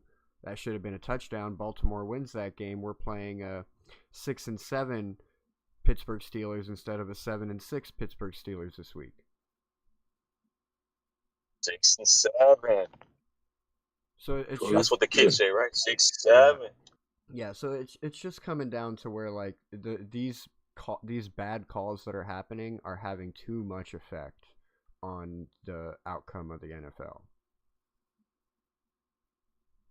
Yeah, we've been a beneficiary of some bad calls too. Yeah, I mean it's all across the league. I can't that's why I can't really use it as an excuse, because it is all across the league, but it's just it's like it shouldn't be this consistent.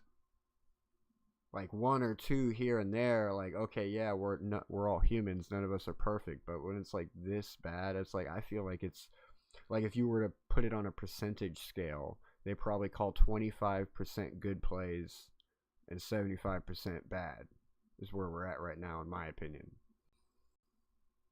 Well, like I say, the fact that they come up with all of these rules to make the game more an offensive game is the reason for a lot of flags. Like if they would just get back to letting the defense dictate the league a little bit too, I don't think it would be as many flags.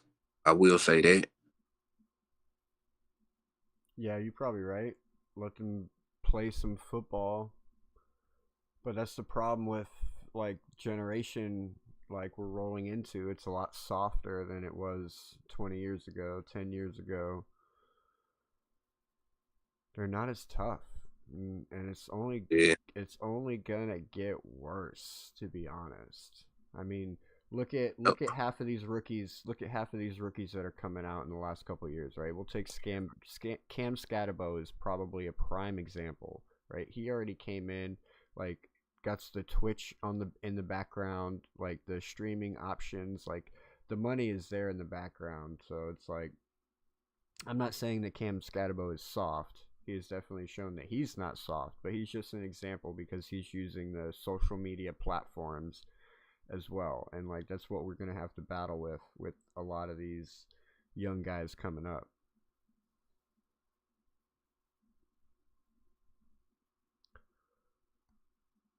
Like, 'cause I remember when we were growing up, right? We were playing football. Like, that's what we did. We went outside. We either played football or we were doing something else.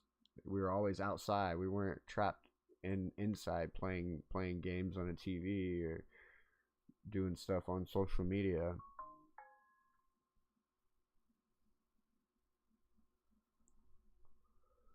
But I gotta get. Yeah, time most definitely changed. Yeah, but I gotta get going with my Saturday. I still have a whole lot of stuff I gotta get to do today. So, you got a score prediction for the Steelers Dolphins game for us, and anything you want to say to the people before we head out? Make sure you let them know how to find you. Yeah, come subscribe. You know, Only the Real Survive. Hit that link, subscribe. You know what I'm saying? And I will say this too. I think it's gonna be 21-30 Steelers. 21-30 Steelers. He's got the Steelers taking the dub on Monday night. I don't blame you. But I am going with the Dolphins. Chris Berman already said it. For those of you that didn't hear it, I'll play it one more time. Here we go. He already said that the Dolphins win. Obviously, Seattle, huge player right now as well. In Miami's really thinking since we had him early a couple times. He's putting it together right now. Maybe Pittsburgh is like, yeah, right. Look out. 3rd and 3. But yeah, there you go. We broke it down for you. Gave you some info, some insight on hopefully how this team could go out there and possibly win this game or possibly lose this game. Who knows? We won't know till Monday night. It's been fun, ladies and gentlemen. Don't forget, smash that like and subscribe on your way out. Head over to Onlytherealsurvive and smash that subscribe over there as well. And don't be shy. Come back afterwards. Drop a comment. It helps with the algorithm, gets us pushed out into the community. And don't forget, we got DCC going on. We got all kinds of stuff. There's all kinds of links. Go check them out on our profile page when you're smashing that subscribe button so you can stay plugged into your AFC Eastie Boys. It's been